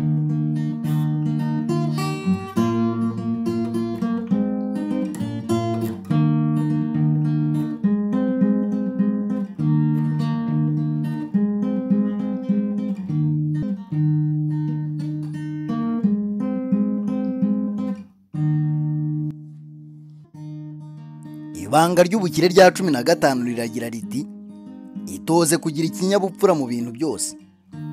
Burya rero ikinyabupfura ni ubushobozi bwawe bugushoboza gukora icyo ugomba gukora mu gihe cya nyacyo ugomba kugikorera, waba wiyumva ko ubishaka cyangwa se utabishaka. Byavuzwe na Elbert Hubbard. Ikinyabupfura niyo miterere y'ingenzi kurusha indi ukeneye kugira ngo ugere ku butsinzi n'ubukire busendereye. Niba ubasha kwiyemeza gukora icyo ugomba gukora ukagikora mu gihe cyacyo, waba ubyiyumvamo cyangwa se utabyiyumvamo, ubutsinzi bwakabaye ari ubwawe mu buryo budashidikanywaho. Rwose urufunguzo rwo kuba umukire wigwijeho amamiliyoni y'amadolari ni ukugira ishusho ngari y'ahazaza uteranyijeho ubushobozi bwawe bwo kudahita unyurwa n'ibintu by'akanya gato. N'ubwo bushobozi bwawe bwo kugena intego y'igihe kirambye yo kuba umuntu wigenga mu by'ubutunzi, ukiyemeza kwizirika no kwiha umurongo ko muri buri faranga usohoye buri munsi uzajya ukora gusa ibintu bikugeza kuri iyo ntego yawe y'igihe kirambye. Bene icyo kinyabupfura rero gisaba kubanza kwimenya neza ukisobanukirwa, ukabasha kwigenga, ukifataho inshingano mu buryo butajenjetse, ukiha kandi ugakurikira icyerekezo cyawe. Ikinyuranyo gikomeye hagati y'abakire n'abakene ni uko abakire ari abantu babasha guhanga no gukurikiza ingeso yo gukora ibintu abakene badashaka gukora. None si ibyo bintu ni ibihe? Ibintu abakene badashaka gukora ni nabyo ibintu abakire badashaka gukora. Ariko rero abakire barabikora kuko baba bazi neza ko ari ikiguzi bagomba gutanga mu rwego rwo kugera ku butsinzi bagomba kugeraho. Abakire bafata ibikorwa bibaganisha kugera ku ntego zabo, naho abakene bafata ibikorwa bitababangamira. Abakire bakora ibikorwa rwose bikomeye ariko bikenewe kandi by'ingirakamaro, nyamara abakene bo ku rundi ruhande bashimishwa no gukora ibintu bisekeje, byoroshye kandi bitanga ibyishimo by'ako kanya. Inkuru nziza ni uko buri gikorwa cyose umuntu akora muri uko kwiyemeza kumara amaje igihe imbaraga n'ikindi kinyabupfura umuntu aba agomba kugira mu bandi. Igihe cyose witwara kandi ukiyobora muri uwo murongo wo kwiyemeza, n'uburyo wiyumva n'agaciro wiha biriyongera. Urikunda kandi ukiyubaha birushijeho, kandi uko ukomeza kwitoza bene icyo kinyabupfura cyo kwiyemeza mu tuntu duto duto, ni nako ubushobozi bwawe bwo kwiyemeza no kwitwara mu bintu bikomeye binazana amahirwe akomeye bwiyongera. Ibi biguha ubunararibonye bwo guhangana n'ibigeragezo n'ibizazane udahungabanye. Zirikana ko buri kintu muri ubu buzima ari umunzani. Buri munsi, buri saha, ndetse rimwe na rimwe buri munota uba uri kugeragezwa. Hasuzumwa uko wisobanukiwe n'uko witwara, uko wigenga hamwe n'uko wiyemeza. Ibyo bigeragezo biba bigamije gusuzuma niba ko kubasha gukora ibintu by'ingenzi mu buzima kandi ukabikora kugeza birangiye neza. Hasuzumwa niba ushobora kwerekeza intekerezo zawe ku byo ushaka, naho ushaka kujya mu cyimbo cyo gukomeza gutekereza no kuvuga ku bibazo n'ibizazane wagize mu bihe byahise. Igihe cyose rero ubashije gutsinda iryo gerageza, uzamurwa mu ntera. Kandi rero uko ukomeza gutsinda ibigeragezo bitandukanye uhura nabyo, niko ukomeza kuzamuka ujya hejuru mu buzima bwawe. Burya ubutsinzi busaba amatoni y'ikinyabupfura, ariko kandi nk'uko Jimmy Rohn yabivuze, ikinyabupfura gipima mu magarama, hanyuma gutsindwa gupima amatoni menshi. Nguyu umwitozo njyabikorwa kuri iyi ngingo.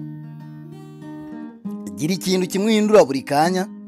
Suzuma urebe ahantu runaka mu buzima w'ikinyabupfura cyo kwiyemeza kibura bikabangamira ubutsinzi wakagezeho. Teza imbere icyo kinyabupfura uyu munsi muri urwo rwego. Tangira no gukomera. Bwira n'abagukikije ibigendanye n'icyo cyemezo wafashe.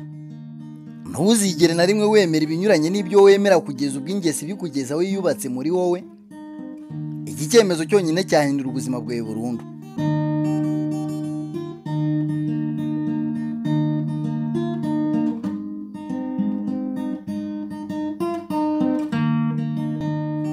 Ibanga ry'ubukire rya 16 riragira riti fungura kandi ukoresha ubuhanzi kamere wavukanye.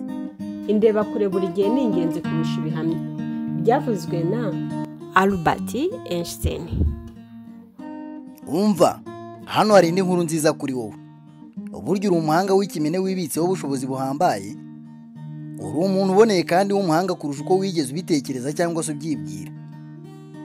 ufite ubushake n'ubushobozi biryamye mu bwonko bwawe bitigeze bikoreshwa biruta kure cyane ibyo wakoresheje kugeza ubu. Ubwonko bwawe bufite uturemangingo turenga miliyari 10 kandi buri kamwe muri two kabasha kwihuza n'utundi tukagera ku 20,000 bikarema urusobe rw'inzira njyanamakuru nyinshi cyane. Ibi bituma umubare w'inzira njyanukanamakuru ziremwa mu bwonko bwawe ziba nyinshi kurusha uko wabitekereza. Ibyo nabyo nanone icyo bisobanura ni ukuguha ubushobozi bwo kurema ibitekerezo bitagira iherezo. Ikindi ni uko umubare w'ibitekerezo warema ngo bikugeze ku butsinzi n'ubukire nabyo bitagira ingano. Ubwo rero ibyo bisobanura ko ubushobozi bwawe bwo gutsinda no kugera ku bukire nabwo butagira umupaka uwo ari wo wose. Ubuhanzi bwawe ari bwo bushobozi bwawe bwo kurema ibishya busemburwa n'ibintu bitatu. Icya mbere ni intego ishibuka mu bushake bukongora. Icya kabiri ni ikibazo kikugarije kandi kiguhangayikishije. Icya gatatu ni ibibazo wibanzeho cyane cyangwa se witegereje cyane. Igihe cyose werekeje intekerezo zawe ku ntekerezo runaka ushaka kugeraho cyangwa se ukazerekeza ku gukemura ibibazo bikugarije cyangwa se nanone ukazerekeza ku bibazo wahuye nabyo muri bizinesi yawe cyangwa mu kazi kawe, niko urushaho gutyazwa cyane ugahinduka umuhanga uhambaye. Kandi rero uko ni nako ubwonko bwawe bugukorera bugamije gutuma ahazaza hawe haba heza kurushaho. Ubwonko bwawe rero kimwe n'ubuhanzi bwawe bikora nk'imitsi. Uko ubikoresha niko bikomera kandi bikagira ubudahangarwa budasanzwe. Ibi ni byo bituma mbona ko wakongera ubwenge n'ubuhanga bwawe yewe na bya bindi bita IQ. Ibi wabigeraho utoza ubwonko bwawe gukora mu buryo buhanga ibishya umunota ku munota. Kandi rero ntabwo ukwiye kwirengagiza ko icyo bita ubuhanzi burya gisobanura guhora utera intambwe ijya mbere, ari byo kwanda. Igihe cyose wungutse igitekerezo cyateza imbere igice runaka cya bizinesi yawe, kikakuzanira uburyo bushya bwihutisha ibintu kandi bukoroshya akazi, bukaba buhendutse kandi butuma akazi kihuta kurusha mbere, uba uri gukorera mu rwego rwo hejuru rw'ubuhanzi. Neza nka kwa kundi uteza imbere imitsi yawe uyikoresha imyitozo ngororamubiri, rero ni nako uteza imbere ubwonko bwawe biciye mu kubukoresha.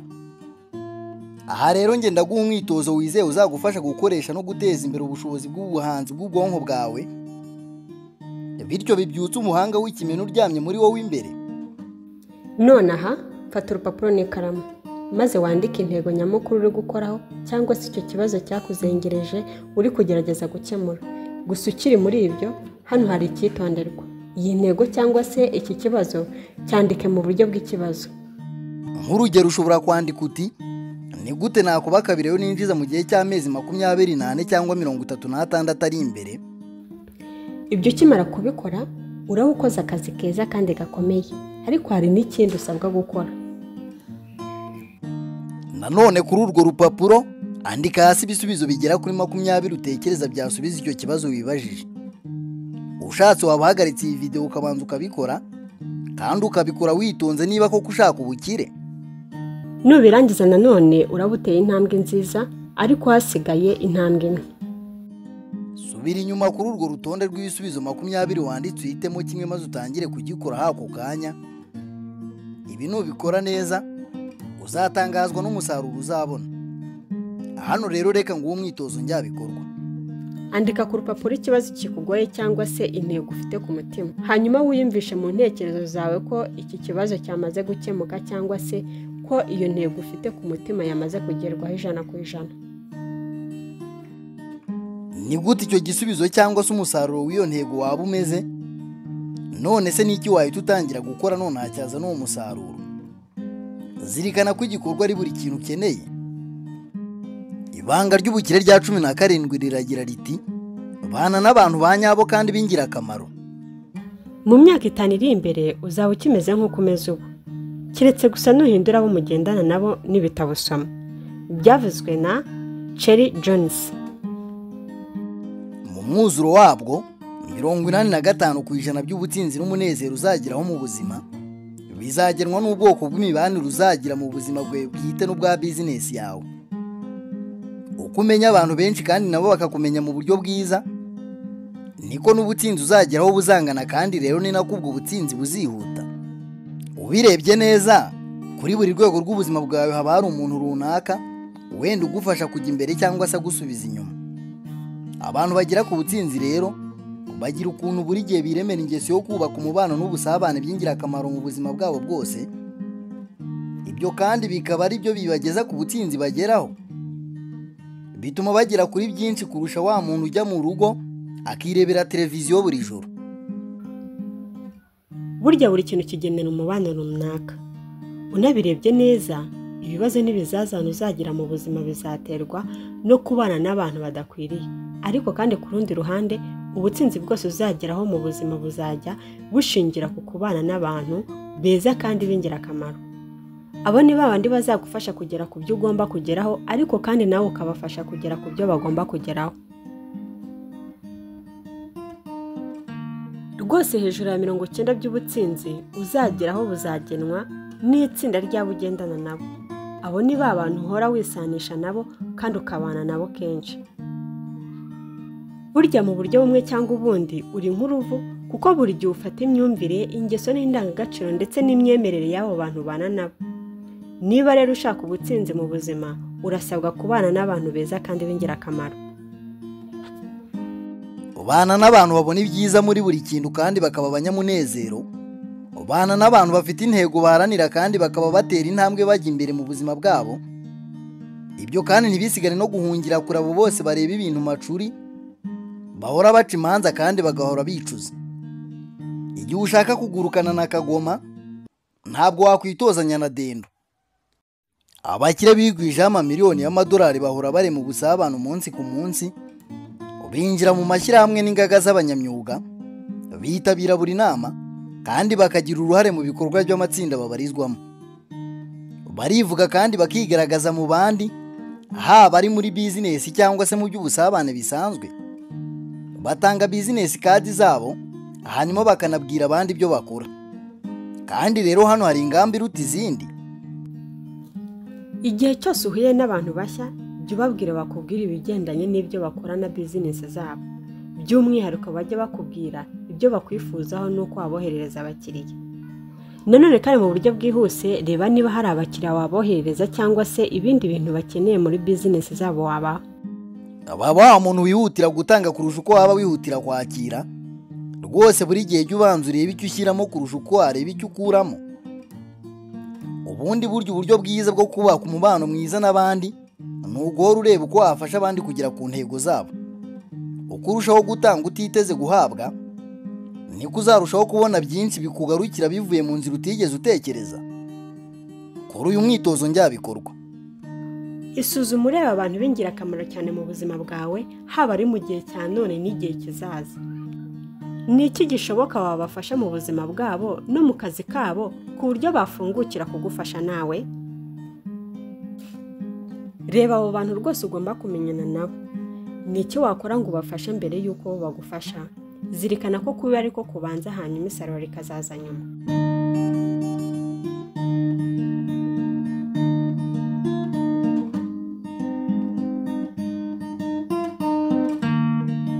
Ibanga ry'ubukire rya 18 riragira riti: ita ku buzima bwawe n'amagara yawe ku rwego rwo hejuru.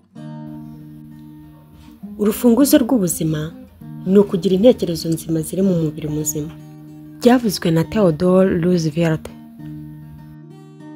Turi kubaho mu gihe gihebuje ibindi mu bigendanye no kurama, kuramba no kugira amagara mazima. Uyu munsi ushobora kubaho neza kandi ukabaho igihe kirekire kurusha uko byigeze bibaho mu mateka yose ya muntu. Ubu ushobora kugambirira kubaho imyaka igera kuri 80 na 90 yewe n'ijana, ukabaho iyo myaka neza ufite amagara mazima kandi rwose ukabigeraho uramutse ubihisemo. Icyambere ubusabwa ni ukugira intego yo kubaho imyaka byibuze 80, hanyuma rero ukareba ku buryo ubayeho, ukibaza niba koko imibereho urimo none yazakujyanika kugeza ku myaka 80 umeze neza. Ubundi hari imfunguzo 3 zo kubaho igihe kirekire, wishimye kandi ufite amagara mazima. Urwa mbere ni ukugira ibiro biringaniye. Ugomba kubanza gushyiraho intego yo kugira ibiro biringaniye kandi ukiyemeza gukomeza kubiringaniza mu gihe cyose usigaje. Burya hari amagambo 5 gusa agaragaza inzira yo kuringaniza ibiro. Ayo magambo ni: rya bike, ukora imyitozo ngororamubiri myinshi. urufunguzo rwa kabiri ni imirire iboneye, ariko nanone urufunguzo rw'imirire iboneye ni ukurya iby'ingirakamaro kandi nanone ukarya bike. Aho uba usabwa kurya ibikungahaye kuri poroteyini kandi ukarya imbuto n'imboga bihagije. Uhungira kuri iby'amafanta n'amajuisi n'ibindi byose byuzuye amasukari. Irinde kurya umunyu mwinshi kandi uhungire kuri iby'amafarini. Jya urya bike inshuro nyinshi, wenda nk'inshuro 4 cyangwa 5 ku munsi, aho kurya byinshi inshuro nkeya. Rwose uramutse ubashije kugenga imirire yawe, burya wanabasha kugenga izindi ngeso zawe zose mu buzima bwawe bwose. Urufunguzo rwa gatatu ruganisha ku kuramba ni ugukora imyitozo ngororamubiri. Aho uba usabwa gukora ibintu bituma umubiri wawe ukora ukanyeganyega bihagije, byibuze iminota igera kuri 200 mu cyumweru cyangwa se 30 ku munsi ku mpuzandengo. Ibi nabyo wabasha kubikora uramutse ufata umwanya wo kugenda n'amaguru byibuze iminota 30 kugera kuri 60, ukabikora iminsi 3 kugera kuri 5 mu cyumweru. Aha rero uramutse utabijenjekeye wanajya mu itsinda ry'imyitozo ngororamubiri, cyangwa se ukagura ibikoresho bya siporo ukagira umwanya wabyo wihariye mu rugo iwawe. Urufunguzo rwo kugira ku buzima bwiza kandi burambye ni ugushyiraho intego zisobanutse z'urwego rw'ubuzima wifuza. Uba kandi usabwa gukora igenamigambi kandi ukajya urikurikiza buri munsi. Uku kwiyemeza gusaba kwimenya no kwigenga gukomeye, ikinyabupfura cyinshi, ariko kandi nanone umusaruro uza ari mwinshi. Niba intego yawe mu by'amafaranga ari ugutunga arenga miliyoni y'amadolari, intego yawe mu by'amagara nayo ikwiriye kuba iyo kubaho igihe kirekire kugira ngo uzabashe kwishimira no kuryoherwa n'ibyo wagezeho. Hano hari umwitozo njyabikorwa. Isuzuma ureba ari iyihe ngeso ukwiriye guteza imbere mu buzima bwawe izakugeza ku magara mazima n'imbaraga nyinshi. Wenda ushobora gusanga ari ukugendera kuri ibintu by'amasukari menshi. Niba ariko biri rero, bigira umuhigo kandi utangira ubyitoze kugeza ubwo iyo ngeso izahinduka umuco wawe.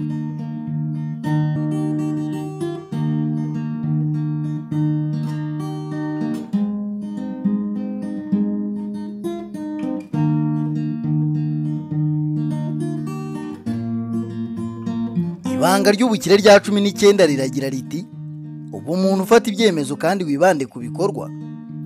Rinda ibiganza byawe kwishora mu nyanja y'ibibazo, bityo uzabushyira iherezo ku bibazo. Byavuzwe na William Shakespeare. Kimwe mu biranga abahirwa bigwije amamiliyoni y'amadolari nuko batekereza mu buryo bucukumbuye, hanyuma bagafata ibyemezo byihuse. Ubitoza gufata ibyemezo no gushyira mu ngiro ibyemezo bafata, barihuta cyane kandi bakabona umusaruro w'ibikorwa byabo. Iyo bisanze bakoze amakosa cyangwa se bibeshye, bihutira kwisubiraho bakagerageza ikindi kintu. Uburyo urufunguzo rw'ubutsinzi bwose ruri mu kugerageza, kandi rero bagera ku butsinzi ni abantu bafata ibyemezo kandi bakanagerageza ibintu byinshi bitandukanye kurusha ibyo abandi bantu basanzwe bagerageza. Hashingiye ku ihame ry'amahirwe n'ibishobora kubaho, uko ugerageza ibintu byinshi ugerageza kugera ku butsinzi, ni kuba wiyongerera amahirwe yo kuvumbura inzira ya nyayo mu gihe cya nyacyo. Abatagera ku butsinzi ni abantu batabasha gufata ibyemezo. Bazi ko bagomba gukora iki cyangwa kiriya, cyangwa se batagomba gukora iki cyangwa kiriya, ariko bagakomeza kubura ubushake bwo gufata icyemezo gihamye. Ibyo bituma bahora babyina mu buzima, ntibabashe kwishima, ntibanyurwe n'ubuzima kandi ntibagere ku butsinzi. Nta na rimwe bagera ku bukire busendereye kandi ntabwo bagera ku bwigenge. Bahitamo ibintu bike cyane rwose ugereranyije n'ibyo bakwiriye kubona mu buzima. Iyo ubaye umuntu ufata ibyemezo n'ibikorwa bikomeye, uhindura ubuzima bwawe bukajya hejuru cyane. Wisanga ukora byinshi cyane mu munsi kurusha abandi bantu. Ujya hejuru cyane rwose y'abantu basigaye. Uba umeze nk'umuntu uvoma imbaraga mu isoko yo hejuru, ukagira ubuntu n'umuhate ukuzuzamo ibyishimo. Ubwo bwuzu n'imbaraga rero nibyo bikuzamura hejuru cyane y'intego zawe kandi bigakorwa vuba cyane.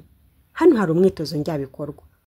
Ibaza uti: ni ikihe gikorwa ndamutse ngikoze nonaha cyatanga umusaruro uhambaye kandi mwiza mu buzima bwanjye? uko igisubizo kuri icyo kibazo cyaba kimeze kose, gikore nonaha.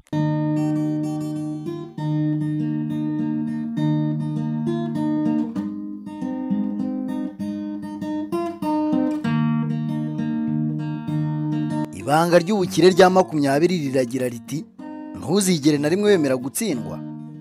Nta kintu na kimwe kigomba kugutera ubwoba keretse ubwoba bwonyine.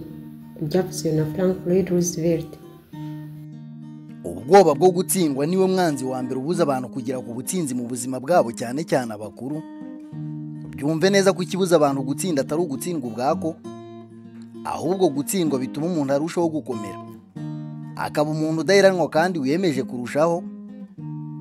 Ubwoba bwo gutsindwa cyangwa se kwibona nk'umuntu ugiye gutsindwa nicyo kintu gipfinagiza intekerezo n'ibikorwa, bikagusubiza inyuma, bikanakubuza kuba watangira gukora ikintu wakabaye ukora, kikakugeza ku butsinzi bw'agatangaza. Hari umunyamakuru ukiri muto wigeze abaza Thomas Watson, umugabo washinze IBM, amubaza uko yagera ku butsinzi vuba vuba. Thomas yamusubije muri aya magambo ahebuje: niba ushaka kugera ku butsinzi vuba, ugomba gukuba kabiri inshuro tsindwa. Burya intsinzi biri ku rundi ruhande rw'intsinzi. Yiyemeze gutera intambwe ujya imbere. Abantu bageze ku butsinzi bakigwizaho amamiliyoni y'amadolari ntabwo ari abatekamutwe, ahubwo ni abantu bafata risike bamaze kuzigenzura mu cyerekezo cy'intego zabo, hanyuma bakareba ibihembo zizabazanira. Muri make twanavuga ko imyumvire ufite ku bigendanye no gufata risike no kugerageza ibintu bitandukanye aricyo kintu cy'ingenzi kigaragaza niba uri tayari kuba umukire. Igihe cyose rero uri ahantu hagusaba gufata risike, ujye wibaza iki kibazo: ni ikihe kintu kibi kurusha ibindi, cyangwa aho ndamutse nkoze ibi bintu? Hanyuma rero nk'uko Jean Paul Getty, umuherwe wigwijeho amamiliyoni y'amadolari abivuga, uba ugomba gusigara ukora ibishoboka byose ngo icyo kintu ntikibeho.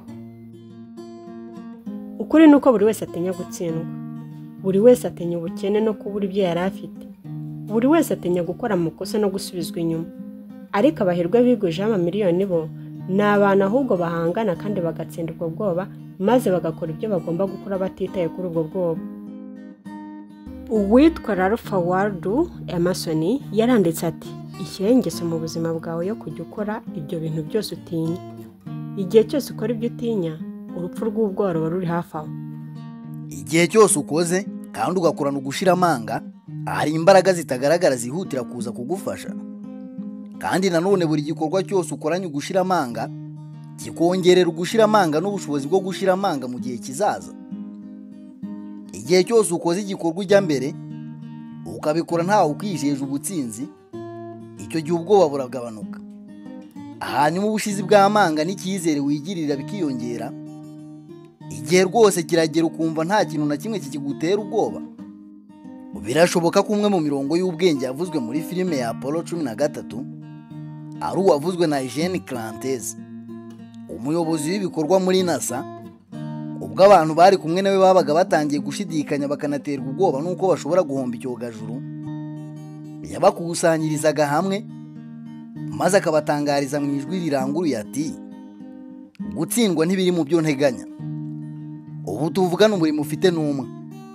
Nibyo, ufite umurimo umwe rukumbi wo guharanira kuba umuherwe wigwijeho amamiliyoni y'amadolari. Ubu rwose inshingano ufite nizo gushyiraho intego, ukazandika ku rupapuro, hanyuma ugatangira kuzikoraho buri munsi. Ariko rero by'umwihariko ugomba kujya uhora wiyibutsa, by'umwihariko imbere y'ibibazo, ibigeragezo n'ibizazane uzahura nabyo, ko gutsindwa ari ikintu kitari mu byo uteganya. Ngiyi imyumvire izagena uko uzagera ku butsinzi bwawe burambye kurusha ikindi kintu cyose.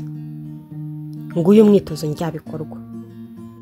Isuzuma urebe ubwoba bwa karundura bwaba bwarakomeje kukwibasira mu buzima bwawe.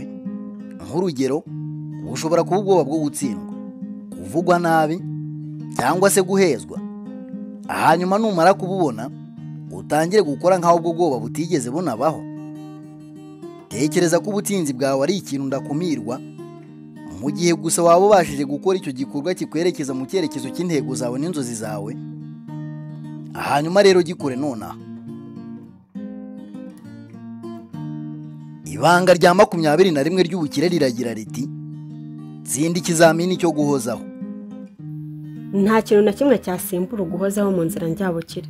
impano zawe ntizabikora, kuko nta kintu kiriho kandi kiri rusange nk'abantu bafite impano z'agatangaza ariko bananiwe kugera ku butsinzi.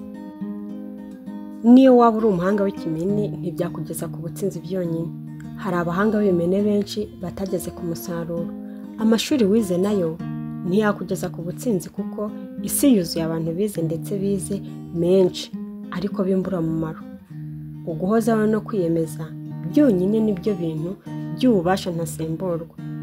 Ibi byavuzwe na Calvin Coolidge. Uguhozaho niyo mimerere ya zahabu y'umutima, neza neza nk'uko carbon ari rwo rutirigongo rw'icyuma, no guhozaho ni urutirigongo rw'ubutsinzi umuntu yageraho. Ni ikintu ndasimburwa mu rugendo rwe rwose rugana intsinzi y'ubuzima. Kandi rero hano hari ibanga karundura ryo guhozaho no kugera ku butsinzi. Urasabwa rero gutoza umutima wawe w'imbere, uguhozaho mbere y'uko uhura n'ibizazane n'ibicantege ugiye guhura nabyo mu rugendo rwawe ruri imbere rugana ubutsinzi. Ugomba rero kwiyemeza kutazigira na rimwe ucika intege, ukabivamo n'umunsi umwe n'iyo byagenda biti. Burya igihe cyose wugarijwe n'ibibazo n'ibizazane, nta mwanya uba ufite wo kurema no guteza imbere ingeso yo kudacika intege yagufasha guhangana nabyo. Ariko rero iyo ubyiteguye hakiri kare, ukagena uko uzitwara mu bizazane utarabigeramo, iyo bije bisanga warabyiteguye. Ubwo rero uba witeguye nyine. Kugira umurava wo guhangana n'ibizazane mu gihe bije niyo myitwarire irusha iyindi myitwarire yose yo kugena ubutsinzi. Birashoboka ko umutungo uruta iyindi wakwibikaho ari ubushobozi bwe bwo kudacika intege igihe kirekire kurusha abandi bose. Erega ahubwo urugero rwawe rwo kudacika intege nicyo gipimo cya nyacyo kigaragaza uko wigirira icyizere, n'urugero rw'ubushobozi bwawe rwo kugera ku butsinzi. Zirikana ko ubuzima bwose ari igeragezwa. Rero wowe kugira ngo ugere ku butsinzi, uba ugomba kubanza gutsinda igeragezwa ryo kudacika intege. Ikibazo rero ni uko iri gerageza kenshi riza ritunguranye. Rwose rishobora kuza igihe icyo ari cyo cyose, no mu gihe utateganyaga. Ukorera igerageza rero igihe cyose uhuye n'ibizazane bikomeye kandi utari witeze, ugatsindwa se, ibibazo n'ibihe by'amage mu buzima bwawe, aha rwose niho wigaragariza ukanagaragariza buri wese ugukikije ko uri umutsinzi. Epictetus, wa mucurabwenge karundura w'umugereki, yigeze yandika ati, ibyo umuntu acamo burya ntabwo ari byo bimugize, ahubwo icyo bikora ni ukumugaragaza uwo ari we. Hari ikintu kimwe utazigera na rimwe wibuza mu buzima bwawe, ni uguhora unyura mu bihe by'amage n'ibizazane. Niba ubayeho ubuzima bukugira umuntu uhuze cyane, uzajya uhura n'ibizazane n'ingorane mu gihe cy'amezi byibuze 2 cyangwa 3. Muri iki gihe rwose uzajya wisanga mu magorwa atunguranye n'ibibazo bitateguwe. Uko rero ugira inzozi zagutse cyane z'ibyo ushaka kugeraho, akaba ari nako ukwiyemeza kwawe kungana ko kuba umuherwe wigujeho amamiliyoni y'amadolari, ni nako uzajya ukubitana n'ibibazo binini n'ibizazane biremereye. Gusa muri ibi byose hari ikintu kimwe ubasha kugenga. Icyo kintu ni uburyo witwara muri ibyo bizazane. Ariko kandi hari inkuru nziza ukwiriye kumenya, yuko igihe cyose witwaye neza muri byo, uhinduka umuntu ukomeye kandi uboneye kandi rwose witeguye guhangana n'ibindi bizazane n'ibibazo biri imbere. Amaherezo rero hari aho ugera ukabona umuntu udasubizwa inyuma n'ikibazo uko cyaba kimeze kose. Icyo gihe uba wabaye nk'imbaraga kamere zigenga isanzure. Ntabwo rwose utsindwa, ahubwo uhinduka umuntu utajya utsindwa na rimwe ngo abivemo nubwo byagenda bite. Niyo mu nzira yawe haba hitambitse ikigeragezo n'ikibazo gifite uburemere bungana iki, uzabona uburyo bwo kukigaranzura, ugice munsi, ukizenguruke cyangwa se unagisatura ugicemo imbere.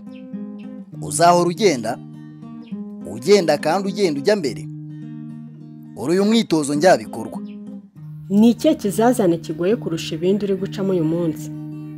Icyo ari cyo cyose yumvise ko wacyohererejwe ngo kikwigishe isomo rikomeye cyane kandi ry'ingirakamaro ukeneye kwiga ngo ugere ku butsinzi bwawe mu bihe biri imbere. None se ubwo iryo somo ryaba riteye rite? Kuva uyu munsi rero tangira kujya ushaka iryo somo muri buri kibazo na buri kizazane uzajya uhura nacyo. Ndakwizeza ko uzajya uribona, kandi rero rizajya rikugirira akamaro gakomeye cyane mu rugendo rwawe rwo kwihindura umuherwe wigujeho amamiliyoni ahereye ku busa. jya ukora kuri uyu mushinga wawe nk'aho ubuzima bwawe bwubakiye kuri wo, kubera ko n'ubundi bwubakiye kuri wo.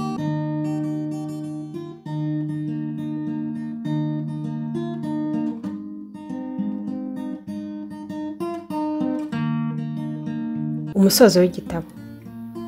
Ubutsinzi ni ikintu wabona kitarahagera ukamenya ko kizaba cyangwa se kitazaba. Munyemerere nsubiremo nshize amanga ubutumwa karundura bukubiye muri iki gitabo. Ubwo butumwa buragira buti: ubutsinzi ni ikintu warebera kure ukamenya ko buhari cyangwa se budahari. Ubutsinzi ntabwo ari ikintu kigengwa n'amahirwe, nta nubwo kandi ari impanuka. Neza neza nk'uko tubizi ko izuba rirasira iburasirazuba rikarengera iburengerazuba, ni nako wamenya aho ubutsinzi buri buturuke. Hamwe rero no gukurikiza aya mahame wize muri iki gitabo, ndaguhamiriza ko uzaba mu b'imbere muri ubu buzima. Uzahora ufite ubudasumbwa imbere yabo bose batabashije kumenya no gukurikiza izi ngamba. Rwose uzahorana amahirwe aguha gutsinda muri buri nguni yose y'ubuzima n'iy'urwego ubarizwamo. Igihe cyose ukoze kandi ugakomeza gukora ibyo abandi bageze ku butsinzi bose bakoze, nta kintu na kimwe muri iyi si rwose cyagukumira kikakubuza kugera ku butsinzi bw'agatangaza. Navuga kuri igihangano cy'uko wowe wirema, uri umugenga w'ahazaza hawe, ni wowe pfundo ry'ipine ry'ubuzima bwawe. Nta mupaka ku byo wageraho, ibyo watunga, ibyo waba, kiretse gusa imipaka wakwishyiriraho mu ntekerezo zawe. Zirikana ko uri umuntu mwiza kandi utunganye rwose nk'undi wese uzahura nawe. Uri umuntu udasanzwe rwose, njye ndabikubwiye. Wibitsemo impano n'ubushobozi by'agatangaza biruta kure cyane ibyo wigeze utekereza ko ufite n'ibyo wigeze ukoresha kugeza ubu. Muri wowe harimo ubushobozi bwo kugera ku bitangaje mu buzima bwawe.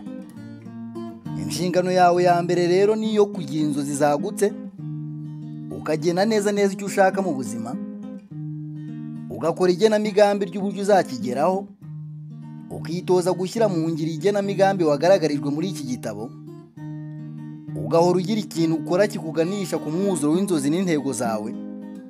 Hanyuma rero ukiyemeza kutazigira na rimwe ucika intege ngo bivemo.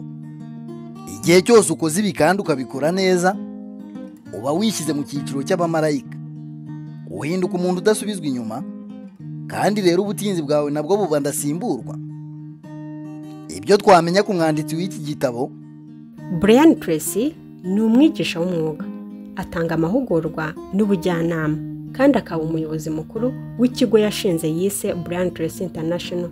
Ikigo gitanga amahugurwa n'ubujyanama gikorera muri Solana Beach muri California. Ni umugabo wigujeho amamiliyoni y'amadolari ahereye ku busa. Brian yize amasomo y'ingirakamaro mu buzima bwe mu buryo bugoye cyane.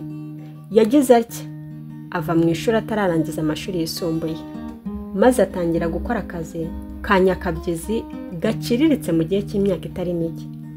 Yogeje ibyombo, acukura imisarane, yakoze mu nganda, hari n'aho yahinze mu mirima. Ubwo yari ari mu myaka 25, yabaye umucuruzi, maze inyenyeri yo mu ruturuturu mu bya business itangira kumurasira. Umwaka ku mwaka uko yagendaga yiga anashyira mu ngiro ibitekerezo, inzira n'amayeri yagendaga ahura nabyo, yarazamutse mu ntera kugeza abaye umuyobozi ukuriye ibikorwa mu kigo gipima miliyoni 265 z'amadolari. Ubwo rero yari ageze mu myaka 30, yiyandikishije muri kaminuza ya Alberta, ahakura impamyabumenyi y'icyiciro cya 2 mu by'ubucuruzi.